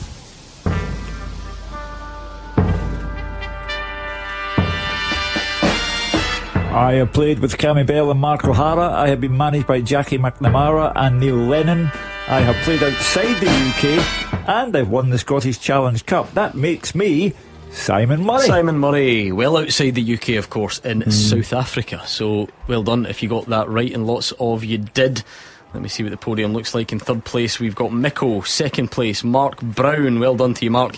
And the winner is Conor McNair. He gets the biggest congratulations because he's the winner, and he gets the bragging rights all week until we do it again next weekend. So Conor McNair, well done. Your Simon Murray knowledge was top draw. Who did they win the Challenge Cup with, Conor? Dundee United. I was playing in that. Were you, mate? Yeah. So have you played with you him? got a Challenge Cup medal? You played with him at Dundee United, not Hibs, no? Not Hibs. Right. I played with him at Queen's Park as well, actually. For Forgot goodness about that. You got a Challenge Cup medal? Well, They're nice. See the overlap that two journeymen when you oh man, see how many clubs they overlapped at. Anyway, are we getting late drama at Tynecastle? There is actually scope for late drama at Rugby Park. We've forgotten about it because it's been so dull in comparison, 0-0. So it'll be drama of a different kind. We'll wait and see if we can get a winner there. Celtic are home and hosed, and that means the drama at Paisley tomorrow heightens because Celtic are now 7 points in front of Rangers. Russell Martin, we always say, can't afford to lose, but he can't. So tomorrow is a must win, even must draw for Russell Martin. Then Motherwell have had a golden chance to win it. I think it's Callum Hendry from 6 yards. It might even be hit off his own player, as a couple of them tried to bundle it in and goes out for a goal kick. It's mostly Kilmarnock pushing there at Rugby Park. So it looks like those two games both heading for draws. Yeah, it certainly looks, when you look at the Kilmarnock stats, that 12 shots and 5 on target, it looks as if they've been the dominant side, but just can't find that breakthrough. That was a good game for you to miss today, Cammy, because you like a Kilmarnock game, don't you? Oh yeah, you wouldn't want to be. Nah, I'd much rather sit next to you. Do you know what I'm waiting for? I'm waiting for excitement of David Friel's match report. He's got to. His half time one was so short it caught me. Exactly. I was eating my sushi at the time and had to. So I'm be honest, right now he's a strong character. That's why we like him. If you're Andy Halliday and you've just been put on at 3 each with 3 minutes to go, are you dreading it, or do you think you can be the hero? No, you're looking at the appearance. That's the first thing it's triggered in my head. Of course, you're not thinking I'm running on cha-ching. You're not thinking if this goes wrong it'll be my fault. No, not with 3 minutes to go. No, that's a great time to get put on. I disagree. That's the difference. That's your elite mentality compared your to full mine. weekend's work's 3 minutes. Fantastic, and you're getting paid. Not when it's 3 each. I always remember Neil Lennon when I was at Hibs. Quick one that turned round, 2 minutes to go. Who's on the biggest appearance money? Somebody said, it's me. That's it. Chucked him on the pitch. Brilliant. Unbelievable. That's great man management. Unbelievable. That's great man even the boys that didn't go on were buzzing with it. Absolutely buzzing. Oh, I like Superb. that. That's good man management. That was brilliant, mate. That was brilliant. But Lenny probably got a couple of quid, did allegedly. 4 added in Dingwall, but we reckon Mark Wilson's men have done enough. 4 added in Kilmarnock. Can we get a late winner there? We're already about 3 into the 5 added at Tynecastle. So good game at Capello. Yeah, really good. Morton 2, Ayr 2. Penalty Partick Thistle. Not sitting back, are they? He is in fire. Not resting on that 3-1 lead. A chance to go up there and win 2-1. That's a bit of a statement result. That did they win 3-1 in the cup up there? It was, This could be 4-1. That is a state up. I'll tell you what, Ross County. That's worrying for them. Yeah, especially St Johnstone are cruising just now, and that gap's already opening up. The Partick Thistle statement is wow, and the Ross County statement is help. He's done himself in though, Hugh. I don't know if we're allowed to reveal this, and we'll have a bit of a joke about it. That hold on, let's see. There was a late drama there. There was a brilliant save again by Ward. He's obviously heard us. He tipped one onto the post from Braga. Really, really good save. Mark Wilson hoped to take his troops up and stay overnight in Dingwall for the cup game, and they said, listen, it's expensive. Well, you can go up and stay for the league game when it comes around. But of course they won the cup game, so you were told, just repeat that. I know. That's it. But he got a pre-match meal. They got a happy meal at McDonald's drive-thru. And they'll just go on, why not? Goal flashes with M&D Green Pharmacy. Ross County 1, Partick Thistle 4.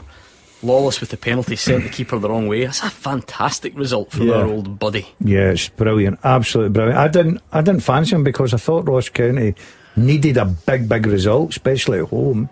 I thought it was going to be difficult for Mark, but I'll credit him. So for Roger and Andy, Monday, Super Scoreboard, is that the result of the weekend? It's got to be up there. See what happens in Paisley tomorrow. Motherwell looked nailed on for result of the weekend at one point. Meant to give it to Hearts now. Oh, hold on, is it 3-1 Partick Thistle? I thought it was 4. 4. That's 4. Stanway, Chalmers, Samuel, Lawless. It's just gone up 3-1 on the television. I don't know what's going on in here. Somebody's... Well, I wrote down the goal scorers' names. Stanway, Chalmers, Samuel, Lawless. You're right. Full-time Fraser, what a game you've just witnessed. Yeah, where do you start? Half-time, Hearts are booed off. After 60 minutes, they're 3 down. And the fans are cheering at the end, and the players are out on their feet, because this was an absolutely brilliant game, and you wouldn't have predicted this result. As I said, Motherwell cruising at 3-0 just after the hour. Hearts not in the game at all.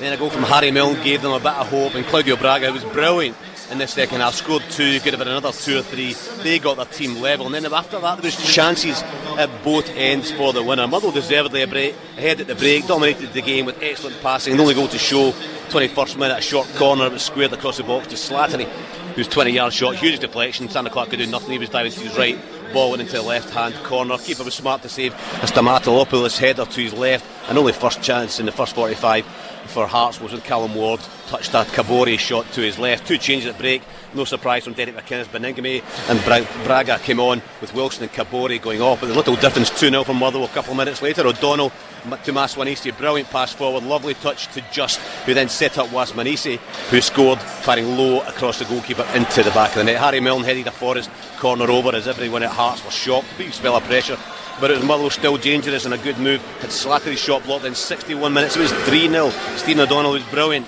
and again involved. A lovely pass to Just, who was 1-on-1 with the goalkeeper. He dummied to shoot, just passed it to his left a yard, and Longello tapped the ball into the back of the net. That actually sparked Hearts into life for the first time.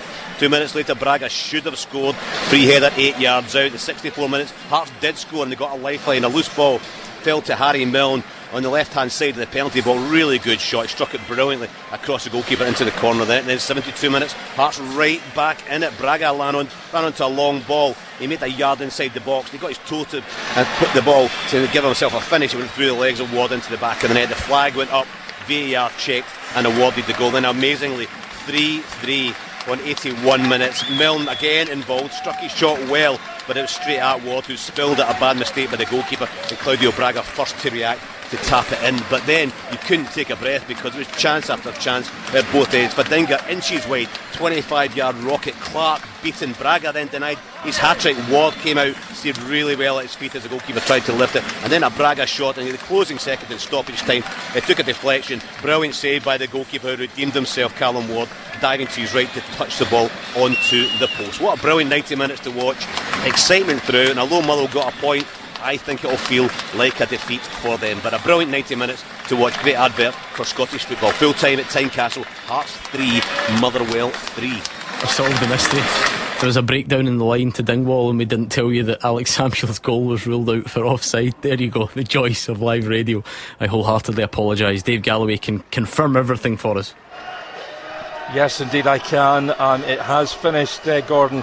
Ross County 1, Partick Thistle 3. Both teams on the attack from the start in this one. Ross County went close early on with Wright's header from a corner crashing off the bar, but Partick Thistle gained the upper hand and carved out numerous chances. A free kick into the box found Watt, whose close-range header was parried by Laidlaw. Crawford's curler from the edge of the box was touched behind, and the Jags took a deserved lead after 28 minutes. A 25-yard screamer from Stanway giving the keeper no chance. The home team stepped things up. They tried to come back into things. They went close with Hale firing just over from the edge of the box, and Iacobiti had his head in his hands after a corner to the back post. He just could not keep his header down. Partick certainly worthy of their half-time advantage. Just after the break, Scott's looping header was tipped over by Clark, but the visitors made it 2-0 in 48 minutes with a really good counter-attack. Watt fired the ball across goal for Chalmers to have a simple tap in. Hale almost pulled one back with a really powerful drive from the left-hand corner of the box, which was beaten away by Clark, and they scored in 65 minutes. A simple finish for Randall, forcing the ball in after Gallagher set things up. They were looking more of a threat for sure, but Thistle had the ball in the net on 75 minutes. However, the flag was up for offside after Samuel seemed to have made it 3-1. Phillips almost equalised for County with a low effort which hit the post, but the ball came back out, end-to-end stuff then, but Lawless scored a penalty, a very cool one in the 92nd minute to make it 3-1 to Partick after a cross into the box came off a county hand. He sent Laidlaw the wrong way. A thoroughly deserved victory for the Harry Rags, but the misery continues for County, and the fans were booing again at full time, and the pressure already perhaps beginning to build on the manager, because it finished Ross County 1, Partick Thistle 3. And I think we're nearly there at Celtic Park. Let's squeeze in David Friel and Killy first and for. In fact, you know what? David won't mind waiting, because there's been more to be said about Celtic Park. Take it away, Roger. There certainly is. Celtic 3, Livingston 0. Celtic are top of the Premiership table tonight, Gordon. Brendan Rodgers made 8 changes ahead of tomorrow's 7,000-mile trip to Almaty for the Champions League showdown. He rested so many key men. There were first starts for Hayato and Amura and Shin Yamada only. The goalkeeper Kasper Schmeichel, the standing skipper Liam Scales and Benjamin Nygren retained their places, and it was the Swedish international who made all the difference for Celtic with 2 goals after a stuffy first half performance. Yamada had the ball on the net early on, but Arnie Engels was offside in the build-up. The Japanese striker then had a header tipped over the top by Livy goalkeeper Jerome Trior. Yamada threatened again, a shot that rolled past Trior only to be booted clear by Danny Finlayson. And then at his time at the end of the first half, Yang Jun went as close as anyone. A flying header from Nygren's cross touched onto the underside of the bar and out to safety by Trior. There were a few grumps and groans at half time, but Celtic went through the gears after the interval and were comfortable winners. They got the breakthrough they'd been looking for. After 47 minutes, Nygren won the ball in his own half. He charged away from Andy Winter and Macaulay Tate. Fed the ball out to Yang on the left. He cut inside, a right foot shot pushed out by Prier, and Nygren was reacted quickest for a tap in for the opening goal. Yamada then hit the side netting from Yang's cross from the left, and at that point Brendan Rodgers decided to crank it up. On came Callum McGregor, Daiza Maeda and James Forrest. And Amura, he fed Nygren for a shot that was saved by Prier, but the second goal, and Nygren's second goal, delayed only until the 71st minute. He smashed it home again. There was a break down the left hand side. McGregor was involved and Amura was involved. The ball fed into the box, it deflected into the path of the Swede, and he made no mistake as he smashed it past Prior for 2-0. That became 3-0 5 minutes later. Johnny Kenny, who had just come off the bench to replace Chang, he fired home from a Maeda cross from the left. There was still time for youngster Colby Donovan to be sent on I should say, for Tony Ralston in the closing stages. By that stage, Celtic were well worthy winners. They topped the table tonight. They might take a bit of knocking off, you know, Gordon. Celtic 3, Livingston 0. David Friel has also got an update for us. Not as much to cover, I can't imagine. No, I'd love to say it was worth the wait, Gordon, but full-time Kilmarnock 0, Dundee 0. Not a classic, a point apiece, and I think it's fair to say it's a better result for Dundee than it is for Killie. Both sides had periods of pressure, but Killie were on top for the bulk of the second half. As Cammy said, there were shots on goal. John McCracken was excellent in goals, and I think Stuart Kettlewell will look back in this one as a real chance. Missed, they're unbeaten still, but they had so much control after the break they just couldn't make it count. Dundee had the goal disallowed in the first half. Joe Wesley met Jan Danda's cross, but a VAR check ruled that one out. Both sides had chances in that first half. Brad Lyons wasted Kelly's best with a free header from a corner. Second half, really quiet start, but Kelly up taking out the final hour. Bruce Anderson come on, he was really lively. He fired wide. David Watson was twice denied by McCracken. Jamie Brandon had a shot cleared off the line. Then came the big chance for Kelly. What a chance it was to win it. Ben Brannan, he was excellent all day. Picked out Bruce Anderson just 6 yards out. Totally unmarked, but somehow headed wide with John McCracken well beaten. Kelly with the team pushing for the winner, but didn't come, and Cam Coggrave on for a Dundee debut was up. He had a late shot saved as Stephen Presley's men had a late flurry, but after that Ibrox draw, this is another good point on the road for Presley's men. Full time, Kilmarnock 0, Dundee 0. Come on then, what did you make of that today? 01419511025. Celtic fans, it was a day which was often about the bigger picture, the frustration, the transfers, Europe, all that stuff, but on the pitch today, job done in quite comfortable fashion. So what did you make of the game, and what about the bigger picture as well? I mean, there were still banners about the board. You still face that 7,000 mile round trip to Almaty on what is nearly the Chinese border. You've got all that stuff going on. Do you want to talk big picture, or do you want to talk a good performance today? You decide. 01419511025. Any Hearts fans or Motherwell fans dare to come out from behind the couch and share your thoughts? Have you caught your breath? What about the Hearts? That's the challenge should be to find the Hearts fan who left and regrets it, because Motherwell were 3-0 up and cruising, and it finished 3 each. Game of the season so far, even though it's early days. So what are you making of that one? 01419511025. And tomorrow, St Mirren, Rangers, who comes out on top there? Let us know. We'll speak to you next. Say Save this bank holiday with Lidl. Bring the heat with 2 for £7 on barbecue meats like burgers, jumbo sausages and more holiday heroes. Only with Lidl Plus. Now that's big on quality and always Lidl on price. Download Lidl Plus and start saving this bank holiday. 18 plus GB only while stocks last. Terms apply. See lidl.co.uk/LPTV. Offer ends 27th of August. It's official. We're the littlest on price, which have crowned us the cheapest supermarket this July, beating 7 other supermarkets including their loyalty prices. For the littlest prices, you know you can always rely on us. Now that's big on quality and always little on price. Findings based on independent price comparison of 76 items by which every day in July 2025. You can't do much in under 5 minutes. Boil an egg? Sure. Cook a roast dinner? No chance. But comparing car insurance prices with mustard.co.uk? Easy.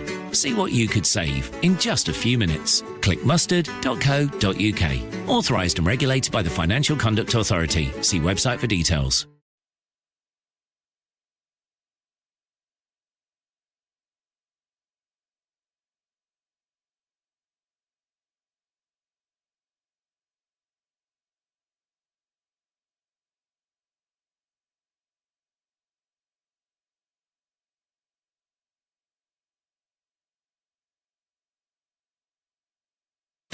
After they play, you have your say.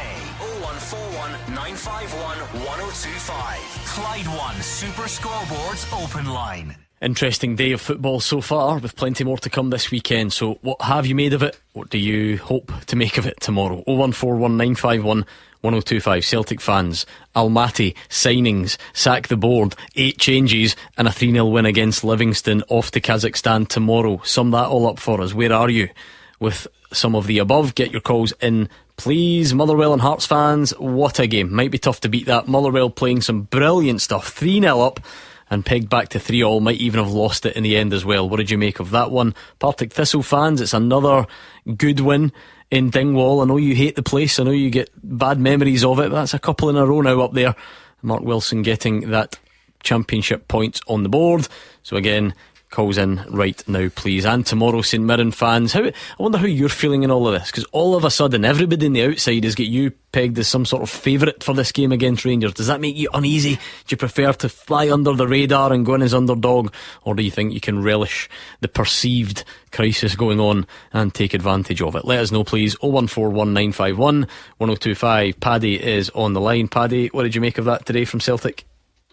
Yeah, well, firstly, Gordon, you get man of the match in terms of that second half performance, because you managed to maintain your professionalism, and you must have felt like bursting into tears. That wasn't great, I have to admit. They could read my face from the other side of the desk. It was commendable. How you managed Thank you. Going. I appreciate the well wishes. Football was the winner on the day. A good 3-all draw. What about your own team? Well, it was there was Mr. Keevins that said this was mission impossible for Celtic today with that lineup, and it's not the first prediction he's got wrong, granted, but I'm just delighted.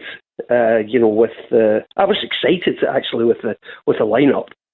I didn't have that kind of trepidation or fear. I was like, this is great. Let's see what they've got to offer. And if Brendan Rodgers is confident enough to give them a starting berth, then who am I to not get excited about that? And the players, I thought, performed excellently. I thought Scales was very composed, excellent at the back, and just the new players, they performed very well, and even Yang performed well. So I'm not getting over the top with this because we're playing against Livingston. However, we still had a job to do, and I thought they performed very well. And the negativity surrounding Celtic, it's been way over the top. I don't get it. Maybe I'm just getting long in the tooth, but this is the same every season with Celtic. I think since Dermot Desmond's been in charge of the club, the transfer window Celtic always look for value for money, and the bigger deals are always done near the end, and that is not going to change. All this nonsense about sack the board, they've just been, in effect, the mainstream media have done their job. They do it every season. They whip the fans up into a frenzy when they know what's going to happen. Do you think that's very patronising to your fellow Celtic fans, Paddy? You try to tell me your fellow Celtic fans get annoyed at what's happening because Hugh Keevins tells them to. Not got minds of their own. I think that's quite disrespectful to your fellow Celtic fans to act like it's some sort of media witchcraft that's made them want more signings in this season. Well, it's a snowball effect. Certainly not just Mr. Keevins, for goodness sake.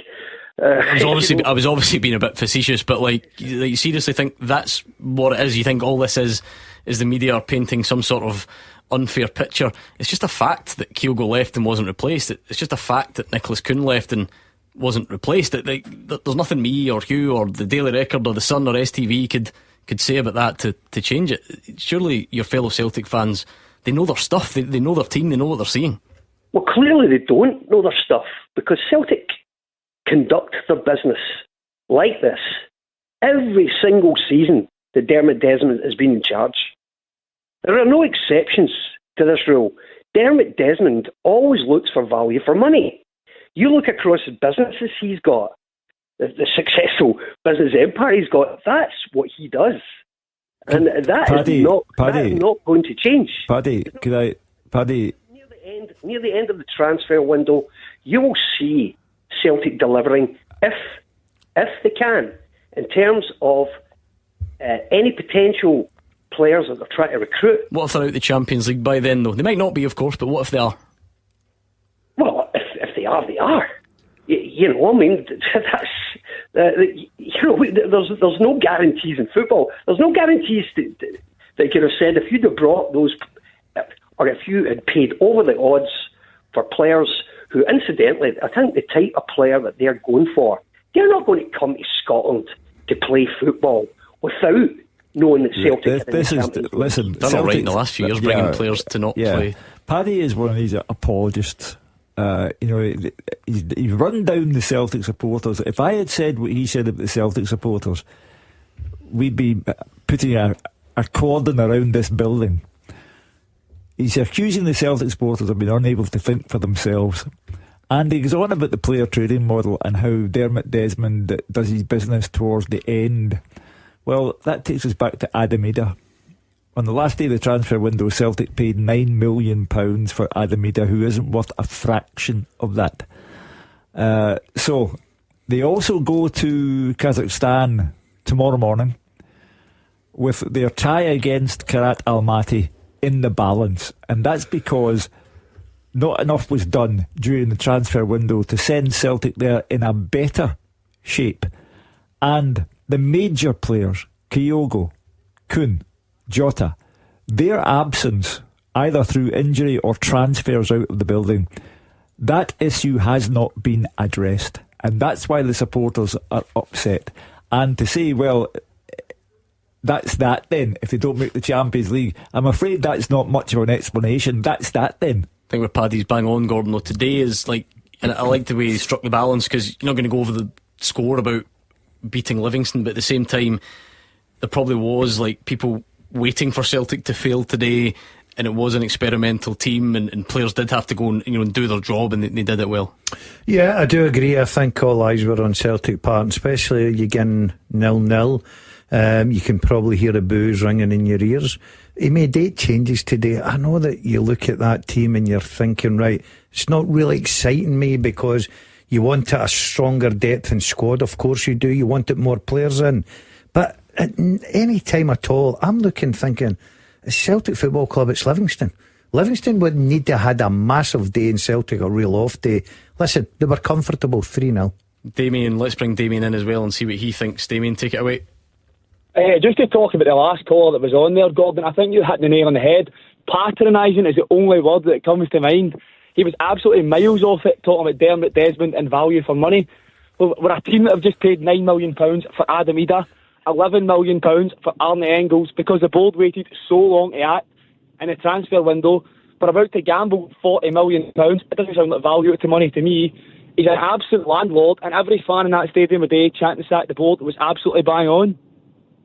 I'm not like Hugh. Hugh feels a bit more protective of the media at large, and if they get criticised, I don't really care. But I felt that comment in particular, Hugh, was just almost kidding yourself on, because the facts are there in terms of what's not in the team, and you can't spin, you can't rearrange Brendan Rodgers' words when he stands with a camera on his face and talks about, I'm not the guy to maintain. That's where it comes from. You've got thousands of fans, you've got banners, you've got this. So the notion that it's just some sort of, deliberate negativity against Celtic is just, it doesn't even stand up to any scrutiny, really. Some Celtic supporters like Paddy, and they tend to be of an older variety. They love to think that everything is a media concoction to do down Celtic. But Damien on the line can see exactly the truth of the matter here, that they have made bad signings at bad times, and the team as it stands at the moment is in decline because they haven't got the Coons and the Kyogos, and the board are doing nothing about it. How important was that today though, Damien? Just given everything, given the Almaty thing and the negativity that's going around and the changes that had to be made, how important was that? It's Livingston at home, but Gordon... No, I know, but that's almost what I'm saying. That then became, somehow that became a way more important Livingston at home than it otherwise would. I think most folk in the stadium today, myself included leaving, don't feel any more confident of where the squad is. Guys like Inamura came in, who fans have been crying out for to get a chance, and looked good, but it's still not enough. That squad isn't good enough. The wingers that are coming off the bench, Forrest, and then who? Nobody. We've got 2 fit wingers, and Maeda's coming on as a striker. The squad is the worst it's been in a good couple of years, probably since the COVID season. I can't disagree with that. I think every Celtic fan would agree the fact that you look in the forward areas, I think they're very, very light indeed, as Damien said there, because he witnessed it this afternoon. I just wonder, I still go back to it. I don't think Celtic as a club are sitting there deliberately thinking we don't need to strengthen, we're not going to spend any money. I just think there must be a communication problem somewhere that they're not getting business done. They must have targets, but they know the situation here. The communication that's falling down is that a club asks for 5 million and Celtic offer 3, and when the club dig in their heels, Celtic go away. Now, when Nicholas Kuhn was sold for £17 million, Celtic must have driven a very hard bargain, and good luck to them. So you can't always say, when it's the boots on the other foot, well, they asked for too much money. But they just get criticised for overspending. Overspending Adam Ida and Engels. 9 million, 11 million. They did that in the last day of the window because the crowd were on their back. But that doesn't mean the board's got to... On you go, Damien. We only had to overspend on Ida and Engels because the board took so long to take action.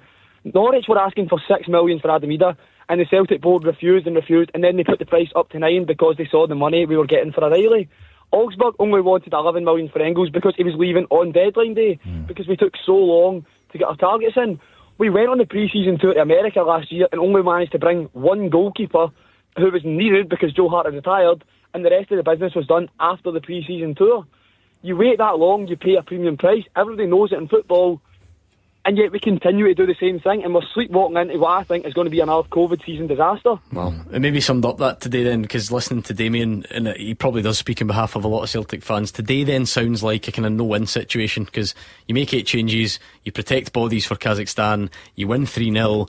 If you're talking about domestically, you put that little bit of pressure back on Rangers tomorrow, but actually then you're on a hiding to nothing, because if the victory doesn't matter much to Damien, but the defeat would have. You imagine Celtic had dropped points today? No, 100%. Listen, today was all about getting 3 points, job done. I think Brendan Rodgers handled it the way he wanted to by getting these guys, protecting his starters for midweek, not giving them too much game time, reducing the risk of injury or anything happening today in the game. So he's got through that, he's navigated his way. The other thing we're talking about, listen, I agree with Damien, listen, you need to get your business done on a footballing basis. Brendan Rodgers absolutely wants his squad in place when he goes into pre-season. He wants to be able to mould his squad in, prepare himself for all these big European games that Celtic always face early on in the season. So it's not ideal, and I agree with Damien. The further on you go in the windows and you wait, you do pay a premium because you're waiting. Other teams know you become desperate, so that's when you overpay for players, and Celtic have done that recently. Any positives to come from today, Damien? Like, Nygren getting 2 and maybe boosting his chances of carrying that momentum into Europe. You taking anything away? Yeah, there's positives in that Celtic won. It's another 3 points. Big Nygren looked good. The boy Aramura at left back looked good. There's definitely positives to take, but it's a wider issue at Celtic, and that even at 3-0 up, the fans still feel the need to chant sack the board, and they're bang on. And it's the price of the season tickets are up, the price of the pies in the stadium are up, and we don't feel we're getting value for money. That's what fans are annoyed about. OK, we beat Livingston at home, but the worry is you're out the Champions League. We need to go to Ibrox next weekend. You don't want to lose that game. And looking at the squad today, you can't be 100% confident against what's a poor Rangers team.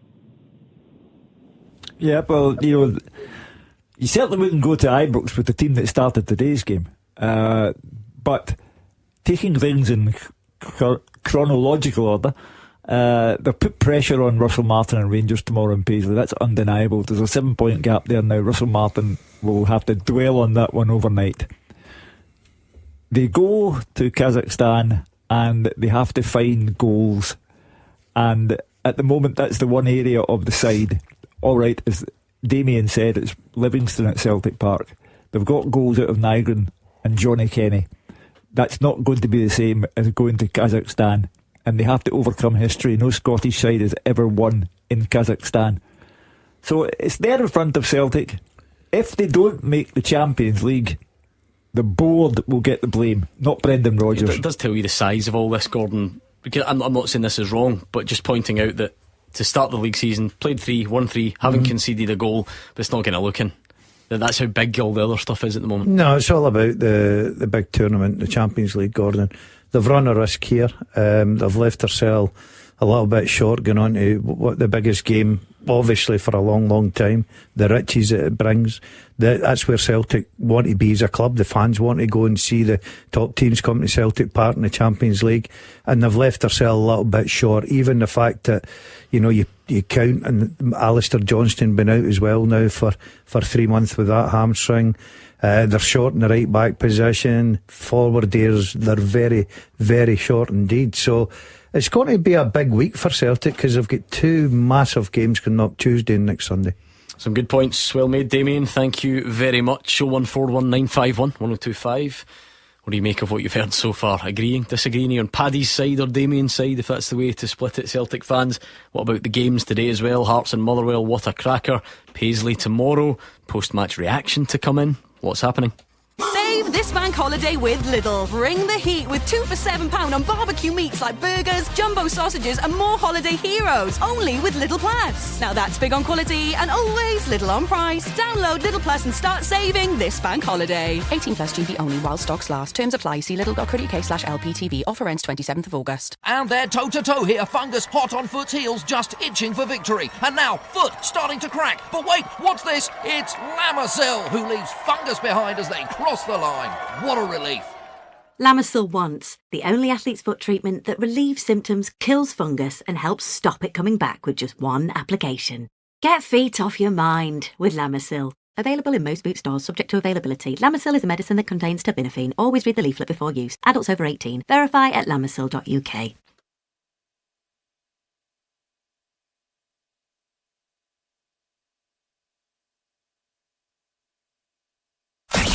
Games are over. The talking begins. 0141 951 1025. Clyde One Super Scoreboard's open line. Gordon Dalziel, Cammy Bell, Hugh Keevins, all here ready to absorb your thoughts and opinions from today's action. We're looking ahead to tomorrow as well. We can't be too far away from getting post-match reaction in from the managers as well. Let's go to Martin, who's on the line. How are you, Martin? I'm good, thanks. I hope you're all well. Great in here, Martin. What made you call? 2 things. First thing is the Celtic fans that singing sack the board on Wednesday in the day. It wasn't a majority, it was a minority as usual, and it started as usual for the Green Brigade ends. Now, these are fans that throw the toys at the pram every time something doesn't go their way or whatever. Because they don't understand that Celtic have made the divine right to win every game or every trophy. We've already seen what happened in COVID when that happens. I come from an era where Celtic didn't dominate whatsoever. But that's the mark of a true fan. You'll have ups and downs and whatever. I totally understand. I'm frustrated as most Celtic fans about the lack of signings. But just because you go out and spend maybe 30 million, still doesn't guarantee you'll get through this qualifier. There's no guarantees in life. So, yes, we could do with strengthening. We're no daft, we know that. But there's still no guarantee to go through. And then up that point, if you don't mind. Does that mean you just don't do it though, Martin? Because I mean, of course you're right. Of course there are no guarantees, and you only need to look at last season when you spend money and it doesn't necessarily bring in guaranteed brilliance. But it's just up until this point, it's like the lack of attempt, I think, for these fans. Like, you'll call them entitled, but they'll just say that they just want standards to stay high. Kyogo left and didn't sign another striker, and Kuhn was sold for good money, and that's a great bit of business, but only if you then go and sign another winger. Is that not fair? Is that entitlement to want those things? Well, 17 million for Kuhn, who only kicked his backside 6 months. Basically, that was it. That's what he kicked in the whole 18 months he was at Celtic. So that's great money. But you can't always identify these players, ready-made replacements for value for money. And you're talking about, no, they want to keep progressing. Of course we do. But you could go and spend another 10. Well, there was 26 million the other night sitting on the bench in one of the biggest games of our season. So that tells you we are spending money, but the recruitment has to be as good as it should be. I think you should always have the sort of strategy though, Hugh, and the attempts. Like, Bruges were a good example. They came to Rangers. That's what clubs of this size do. Like, they're agile. They know what's happening, and once one goes out, one comes in. Now this is where the bit that Martin's bang on about comes in. That one that comes in might not be as good because there are no guarantees. So that's fair. That doesn't mean you just don't do it for weeks on end and then maybe risk. Martin is correct when he says there are no guarantees. However, there are safeguards that you can put in place. And by safeguards, I mean, if you lose players of the calibre of Kyogo and Kuhn and Jota, then you have to put the safeguards in place so that you don't go to Kazakhstan minus the kind of forward power that you require. And Martin is critical of his fellow Celtic supporters. I would ask Martin, when a former player such as Chris Sutton, Martin, says he doesn't know whether the board are guilty of incompetence or arrogance by not signing players, are you critical of former Celtic players? Chris Sutton's entitled to his opinion, as are other Celtic fans. What I'm saying is, the other night, when you're trying to win a major game, do you think chanting sack the board's going to help the team? But you cannot take away people's right to free expression. They pay. I don't think he's saying you're not allowed to. He's just asking if it's detrimental. I think that's a fair question, because the atmosphere is all very distracting just now, isn't it? Well, I've no idea how old you are, Martin, but I would take you back to when the club was in danger of closing down, and it was supporters who reacted and supporters who provided the money, along with Fergus McCann. So, but again, is this not what we said last night when this came up? I a minute ago defended supporters' rights, and I argued against Martin about, you should be allowed to keep your standards high. But this notion that this is somehow the same as trying to keep the lights on, is that where perspective has been lost? What I'm defending is the right of people to express themselves and to mobilise and to have a view which may conflict with Martin's view. But there is no doubt, to my way of thinking, that the Celtic squad has declined in terms of quality, class and numbers. Because again, I find myself agreeing with the sort of general sentiment, Cammy, when Martin says you can't always have a ready-made replacement. Fine. And that's why Celtic didn't replace Kyogo in January.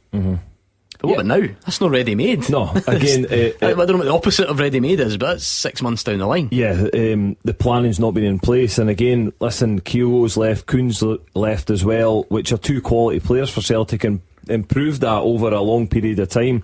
I know Martin was saying that Kuhn only played for 6 months, but again, it was still a good bit of business. I thought he was a fantastic footballer and would have grew in his Celtic shirt if he had stayed. He left for good money, which was the right business deal to do for Celtic, but for me, they've just not replaced him yet. And I touch on, the longer you go into windows, I feel as if that's when the price escalate.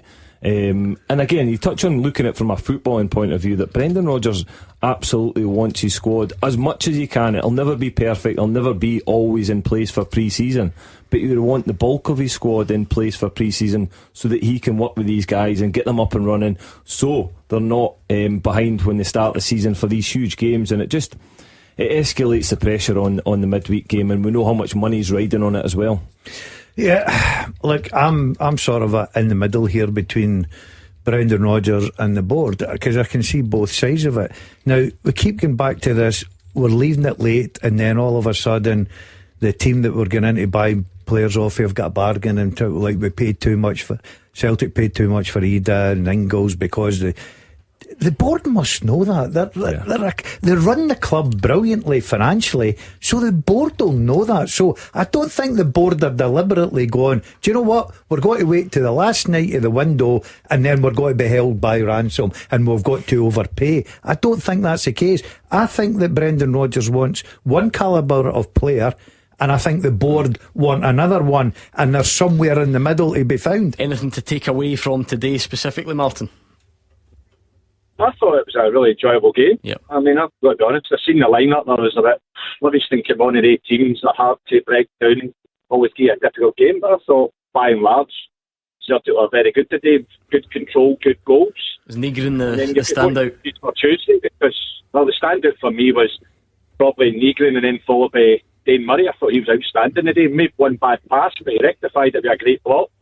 That's what happens when you play it to the back. But I thought, yeah, man, they were cracking today, so kind of forward. Great hindsight, obviously, because you win the game, so then it is right to not postpone it. You know, you don't get an injury. But on a serious note, I wonder if that's, that is part of the thinking. It was always about momentum, even for individuals, because we'll talk about points. There's now this scenario back again where Rangers can be X amount of points behind, but maybe Benjamin Nygren is now better for that. 100%. Having played today, 2 goals, confidence, chest puffed out, feels better about himself. It's another game with his teammates. All them players that played today are better for it, because it's game time for them again. And for me, it's been the perfect scenario for Brendan Rodgers.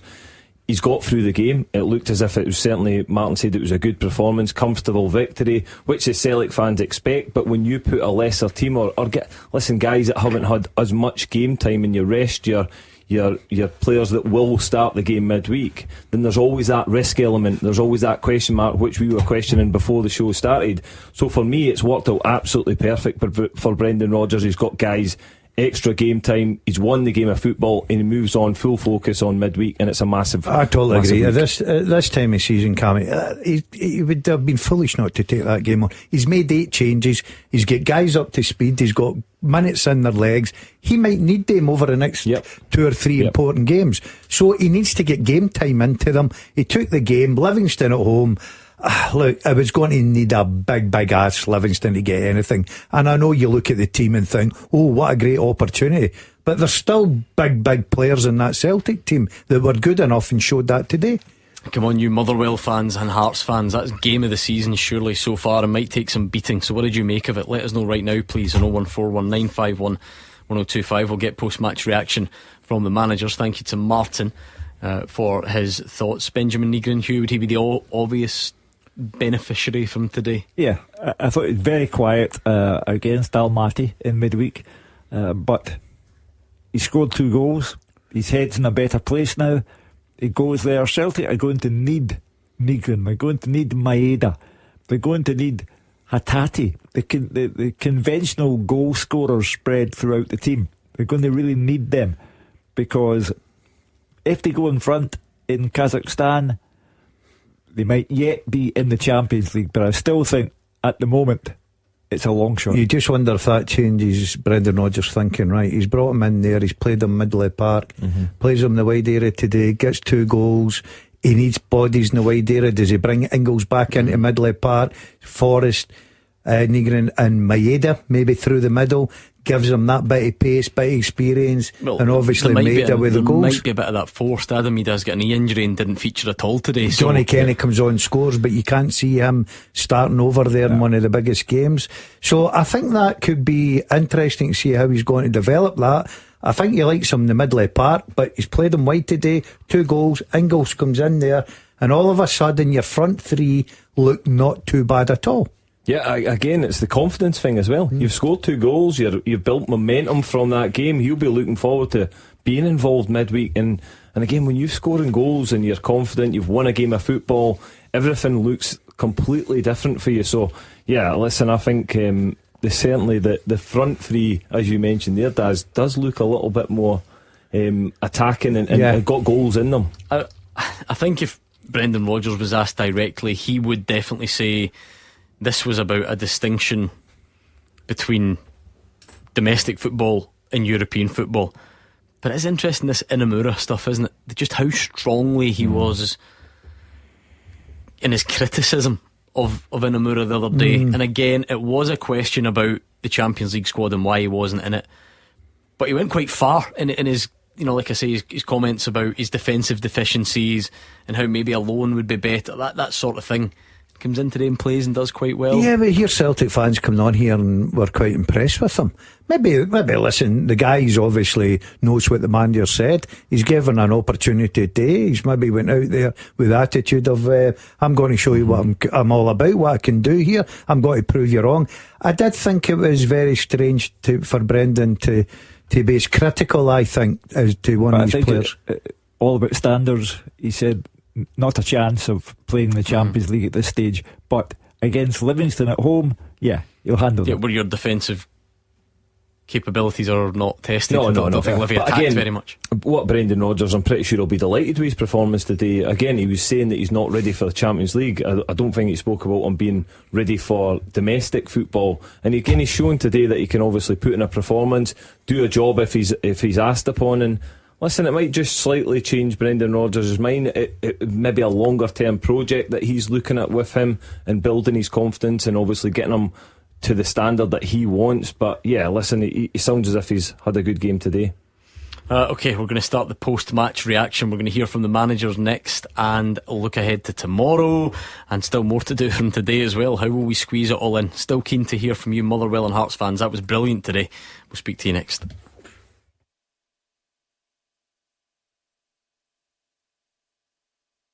After the action, it's your reaction. 0141 951 1025. Clyde One Super Scoreboard's open line. Post-match reaction starting to make its way to us. What about Brendan Rodgers? His thoughts on the performance and changes today? Yeah, it's a continuation of how we've been domestically, and strong defensively, not giving away much, controlling the games, creating opportunities, and scored very good goals today. When you make so many changes, Brendan, do you see that as any kind of risk at all when you're kind of changing 8 players? I don't tend to. I think that if you're here at Celtic, you've got to be good enough to play in, especially playing at home and when you're going to dominate the game. So I was pleased for those guys that come in. Young Aina, I've always said I think that he's come into here, he can play in games of dominance when you have 75-80% and can serve it. So he did well. I thought Dane Murray was excellent until he tired in the last 15 minutes, and but I thought he was excellent. Him and Scales, he steadied it. Midfield 3 worked hard. Benji gets his goals, and then obviously then we introduce a bit more quality in the 60 around the hour mark, and that stabilised the game, and then it was just about how many we could score whilst keeping it tight from behind. Introduced quality on the hour mark, and that stabilised the game. So says Brendan Rodgers, and therefore his game management was good. He went with the makeshift side, and then at 1-0 he decided, let's stabilise this, and the changes worked, and thereafter, as Brendan said, it was a matter of how many would they score. Yeah, again, what he's saying there is he didn't feel as if it was a risk making so many changes, bringing these guys in. He knew that the type of game that it was going to be, it was at Celtic Park, they were going to have loads of possession, so he absolutely trusted his players. Whether it had been a different fixture and elsewhere, he maybe would have had to have a different selection, but he certainly was full of confidence that they were going to control the game and win the game today. And rightly so, because I think he's 100% right. He's got players there that you play with Celtic Football Club, you should be able to, at home, dominating the ball, go and play against Livingston, and they showed that this afternoon. Trusty won't make it for midweek. Adam Ida is waiting to see, hopefully available, says Brendan Rodgers. And nothing wrong with Simpson Pusey, just not in the squad, not ready yet, says Brendan Rodgers. Well, I think if it's with Adam Ida, if it's touch and goal like that, I don't see him starting the match at all. And Maeda through the middle, the vast majority of the Celtic supporters would rather see that being the case. And you've got Negrin out wide, and who plays on the other side is up to Brendan Rodgers. But James Forrest, surely. Yeah. Here's a wee one you can throw in as well, and it'll be interesting. We talk about if Negrin goes out to the right hand side, Ingles automatically. But would they go for the energy of Luke McCown in there on Tuesday night? Give them that bit more energy going forward? Well, we can debate that at the start of the week. We're in that territory of we might get some managerial reaction out. We've just done Brendan Rodgers. We'll see. The rest could be touch and go. Even if there's no calls at the moment on it, Gordon, I want to reflect on that game at Tynecastle. Where is it a fair result? Is it a good point for both? You know, I mean, you figure out the circumstances and how it came about, a 3-3 draw. It'll be mixed feelings for both teams. You've got to say that. Look, if you're pitching up there in your Motherwell at 3 o'clock and you're thinking, get a point, be a great point, you'd be delighted with it, move on. Hearts would have been disappointed at home, front of a big crowd, with a point after the squad that they've got at their disposal. But when you go 3-0 up, you're thinking, right, this is a great day for us. 3 points in the bag, down the road, happy as Larry. But all credit to Hearts, and sometimes they need something. Teams need something just to change it. They weren't causing Motherwell any problems. Milne gets a wonder goal, and just gives that belief and that lift back into the Hearts side and the Hearts supporters. Goalkeeper makes a mistake, all of a sudden you're up against it 3-2. Hearts throw everything at you. So when you reflect on it, there'll be a bit of both mixed emotions for me. If you're both managers, you use the same 4-word description. If you're the Motherwell manager, you say, we were 3 up and it finished 3-3. How did that happen? And if you're Derek McInnes, how did we go 3 down? If we're capable of scoring goals like that, how did that happen? Motherwell might be the team, Cammy, that can find more positives just because they played genuinely very well. Yeah. You know, and they went to Tynecastle and performed in a way that you wouldn't expect. And there was certainly one big goalkeeping error, maybe 2. So you maybe think, well, if we play that game again, we win it because, you know, the goalkeeper doesn't make that mistake again. Yeah, listen, they've got huge positives to take from the game. As you say, Gordon, they played well for a huge spell in the game as well. 60 minutes, really dominated.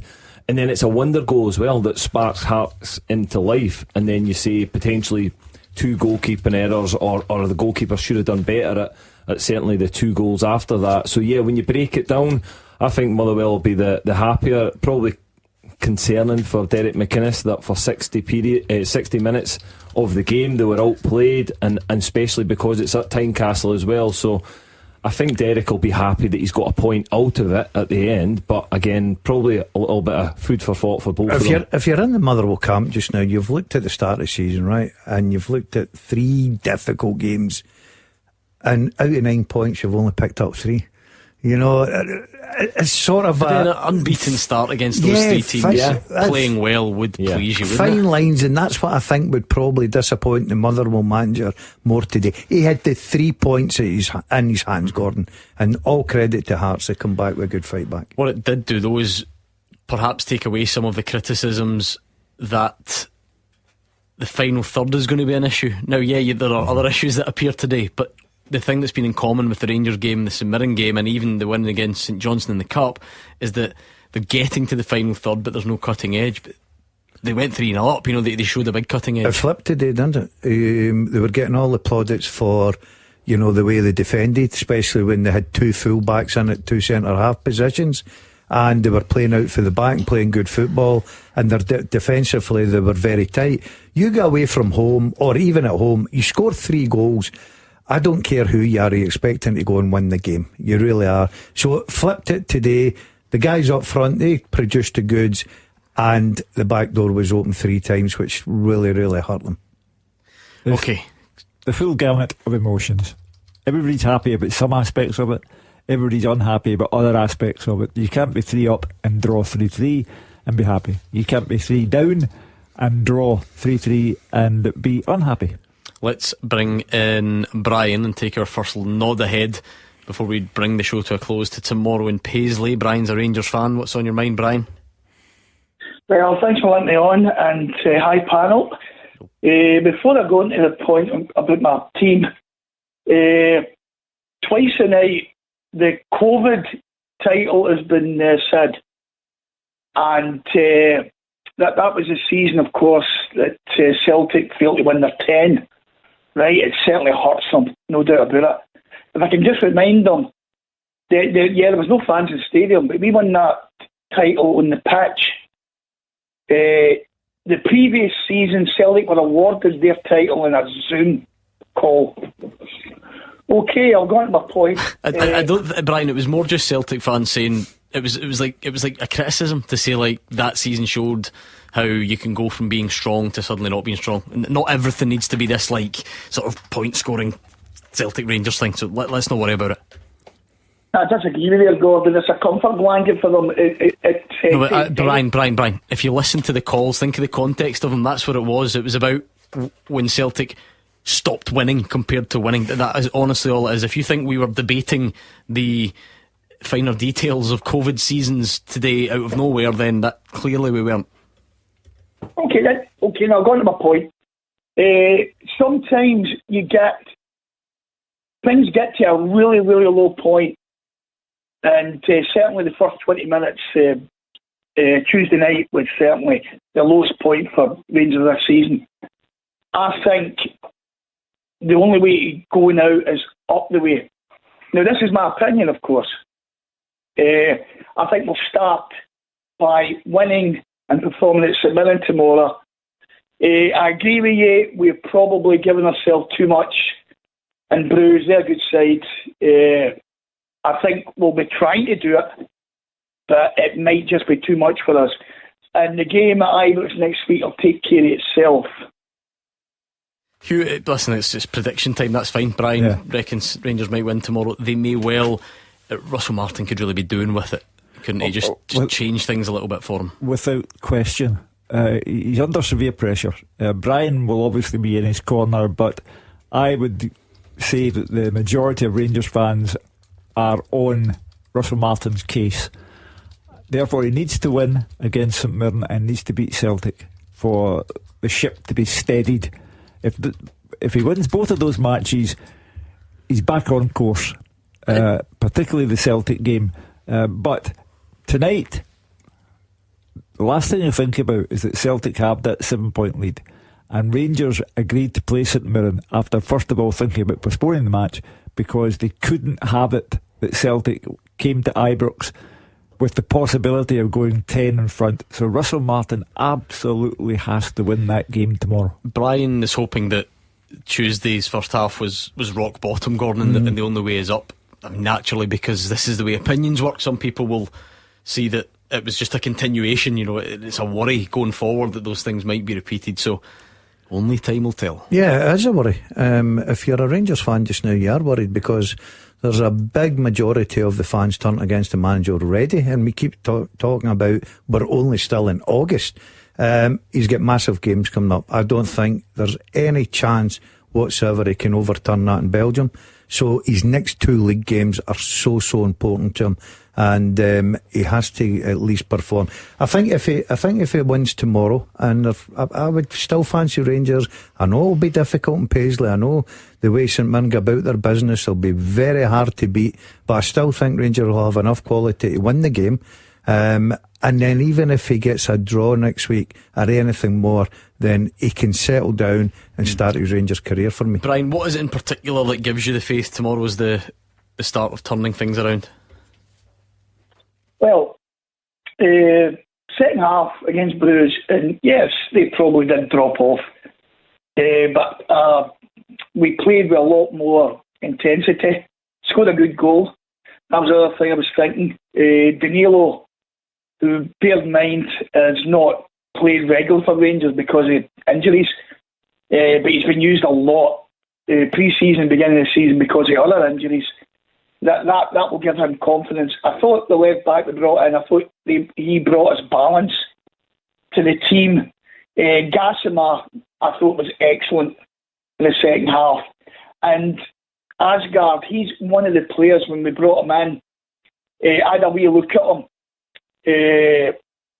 And obviously in YouTube, you see the best bits.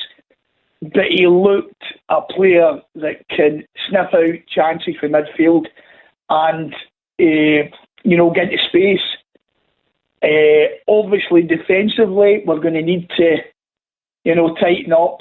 But I always believe that a team's defence starts for your centre forward.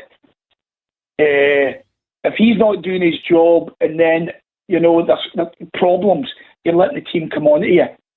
And the only goal on Tuesday that I blamed Russell Martin is the Zola Martin for the second goal.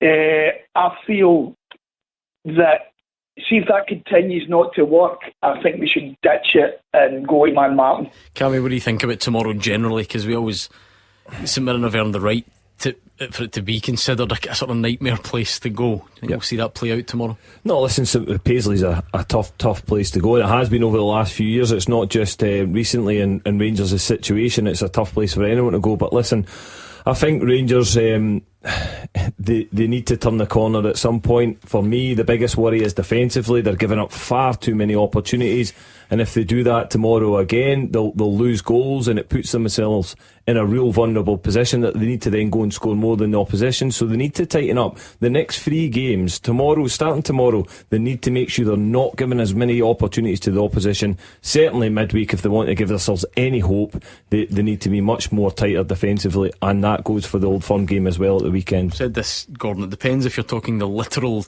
meaning of it, as in bookies' favourites. I think it will still be Rangers. It's just funny how this is built up very quickly into lots of people really fancying St Mirren, and you wonder if you're Stephen Robinson, does that suit you? Do you wear that like a badge of honour, that it's perceived that you can really cause Rangers problems, or do you actually prefer when you're under the radar a bit? Yeah, I think you like to be under the radar and surprise everyone, Gordon. I still, as much as it is a difficult game, we'll all recognise that. You're right to say they've earned the right to make it a difficult game because the way they set up their organisation. I just think the way things are, Rangers will just have slightly enough tomorrow to win that. How do you see it going, Hugh? Yeah, I think Rangers will have enough tomorrow. I'm not saying the corner has to be turned sometime, because it's what you do. Nature won't take care of you, but I do think that overall they've got too much for St Mirren. They need to start demonstrating that is the case, though. Yeah, I agree with the guys. I think they'll get over the line tomorrow, and hopefully they can start building on that.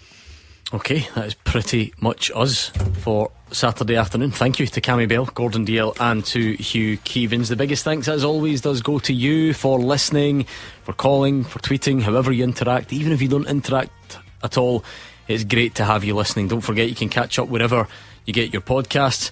It's been a good day of football. Celtic, 8 changes, so much negativity surrounding the place and the board and the transfers, but a very comfortable 3-0 win. Johnny Kenny in a double from Benjamin Nigrin before they head off to Kazakhstan tomorrow. An early game of the season contender at Tynecastle, was it? Motherwell 3-0 up and cruising. Hearts fighting back to draw at 3-3, and a bit more of a bland affair at Kilmarnock and Dundee, goalless there. A big win for Partick Thistle in the Championship, and the weekend is not over yet, as the guys have discussed. St Mirren Rangers tomorrow. Make sure you join Andrew McLean and the guys on here tomorrow as well to reflect on that. I will speak to you Monday, and enjoy the rest of your night. You know who's up next, it's the GBX.